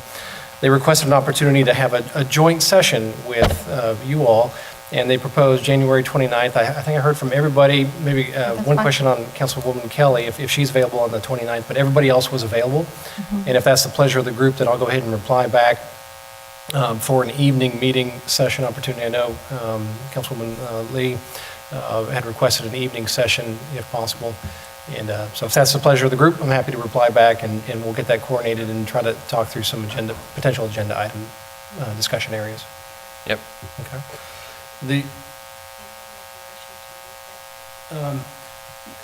And what I would suggest with that is I will communicate that back to the manager. And then based off of the next item that I'm going to mention, we'll bring a couple items back at your first meeting in January to amend your calendar. We'll just put that on consent and it'll be easy calendar changes. The last item I wanted to mention to you was related to the mayor and council retreat, and we had some conversation about this last week at your workshop. We outlined a number of possible locations, and you had requested us to go back and look at the Washington Duke Inn and the Carolina Inn as a as a graduate of Chapel Hill, I'll do my best not to encourage or recommend what might be the best choice if one of those two locations were the ones that you all would lead toward. But no, we do have that. We provided that in your packet of the two locations there. Both are fine locations. The Washington Duke Inn is available. If you look at the sheet in front of you, on February 8th through the 9th, but they're not available on the following dates. And then the Carolina Inn is not available on that, on the 7th, or sorry, on the 8th and 9th of February, but they are available on the 15th and 16th. So I wanted to provide this to you as that, hopefully maybe that last piece of information, and would love some guidance from the mayor and council if on the preference of the location and the preference of the date. My date preference, I'll go with that first, is the 8th or 9th, that weekend. Say what? I'm sorry. The 8th or 9th, or the weekend of the 8th and 9th is my preference. 2/7 to 2/9 is another one? Yes? No? Same? I think we're looking at one night, right? Not- One night. Not two, so. Friday night. It would be, So it'd be 2/8, 2/9. yeah. Okay. All right. Yeah, I'm open to that. It's fine. 2/8, 2/9? If anyone else. Same. Yeah. You Not gonna an stay issue. at Duke? All right, we must. That's fine. We picked a date, didn't we pick, were they Pick the not? date. No, because That's just the Carolina date. Inn's the Oh, it's following. not, I see. Just the date, 2/8, 2/9 so far, right? Mm-hmm. 2/8. Now we got to pick a place. Dick So- Sears' house, is that right? Sure. Dick Sears' house? I have a big house, you know. Sure. Of course, my neighbors who are 2 feet away from me probably won't like it. Well, we kind of said we didn't want to travel the 2 hours. It was Right. way out of the way, so we can take, I think, Winston-Salem and Wilmington out of there. Yep. No haunted houses either, the Carolina Inn. Yeah. A hotel is, So our choice basically is the Duke Inn or Pine Needles. I'm Because still we're not going to Pine- Mid-Pines. I'm still Pine Needles, but that's just my input. I'm happy there. It's been good. I guess Pine Needles, Mid-Pines, or Washington Duke Inn. Yeah. Mid-Pines is up there in price, though. Winston's not 2 hours, is it? How Like an far is hour and- Winston? Hour and a half. Like an hour and a half? Yeah. That location would be an hour and 50 minutes. if you want- 50? Exact, but. 50 or? Yeah, 1 hour and 50 minutes, but essentially 2 hours. How fast do you drive? Yeah, depending on your speed. If you're with the mayor, it's an hour and a half. That's right. This would be our price. What do you think, troops? So, this. Let's go one by one. We got the time. I think we all agreed on the date, right? Right, 2/8, 2/9. Correct? So we, All right. I mean, we could say, we can put Winston-Salem. Let's go down from left to right. We can do this. We're getting Okay. good at this. Dan, what's your pleasure? Place. On that date, I don't mind driving personally, but I don't know if that was discussed the last workshop I wasn't at, but I would go with the Winston-Salem date because they have the date, but I'm open to whatever. Don't matter to me. I missed you. What'd you say? I'm sorry. He said the The Grayland. Grayland and Winston-Salem. Grayland, I Winston-Salem? know it wasn't in bold Okay. here, but I'm taking notes. Sherry? Well, cost-wise, I'd agree with Dan. Location, I mean, I'd be fine traveling, but also, I'll say the Grayland or the Washington Duke Inn, either one. Grayling, The Duke Inn is Washington close. Duke Inn, okay. I assume Pine Needles would be cheaper than the quote that's listed if we're only doing one night instead of two. Right. And so one thing, just to clarify, from the Grayland down, those figures did not include all staff members, and that was the one comment I made that including the department directors, add roughly 2,000 to that number, whereas the top two figures for the Duke, Washington Duke, and the Carolina Inn do include an assumption for the department directors also being there on that Friday night. So cost is almost the same then? Right. You do that. Okay. For the most purposes, it's a wash. Okay. Aside from mileage going all the way. yeah. Yeah, I mean, if all things being equal, I would go with the Washington Duke and Washington Duke? Okay. I've already said Pine Needles. Yeah, the Washington Duke Inn. Washington Duke? That's the same price then, yeah. Yep. Christine? Same. I like the proximity. If it's all the Duke. same price, then at least we have more Washington opportunity. Duke Inn? Yes? Okay, Yep. that's your winner. Washington Duke Inn, Oh, my daughter. All right. 2829. All right, great. We will work to, with the hotel there to lock things down, and appreciate your help in solidifying that. Last comment is just happy holidays, and Yeah. hope everybody has a wonderful holiday break here, and a happy new year. Thank you. You too. Thanks. Counselor? So yes, I understand that the council wants to go into closed session to discuss a potential employment offer regarding one of your employees, a town clerk. Yep. So if somebody wants to make a motion pursuant to 143-318.11A5 this time, the different one, well, usually you do that one, to discuss employment contract terms with a prospective employee of the town council. Make a motion, what John just said. Second. All in favor, say aye. Aye. Opposed, no. The ayes are above the nose. Good night. Thank you, everyone. Not a good night for us.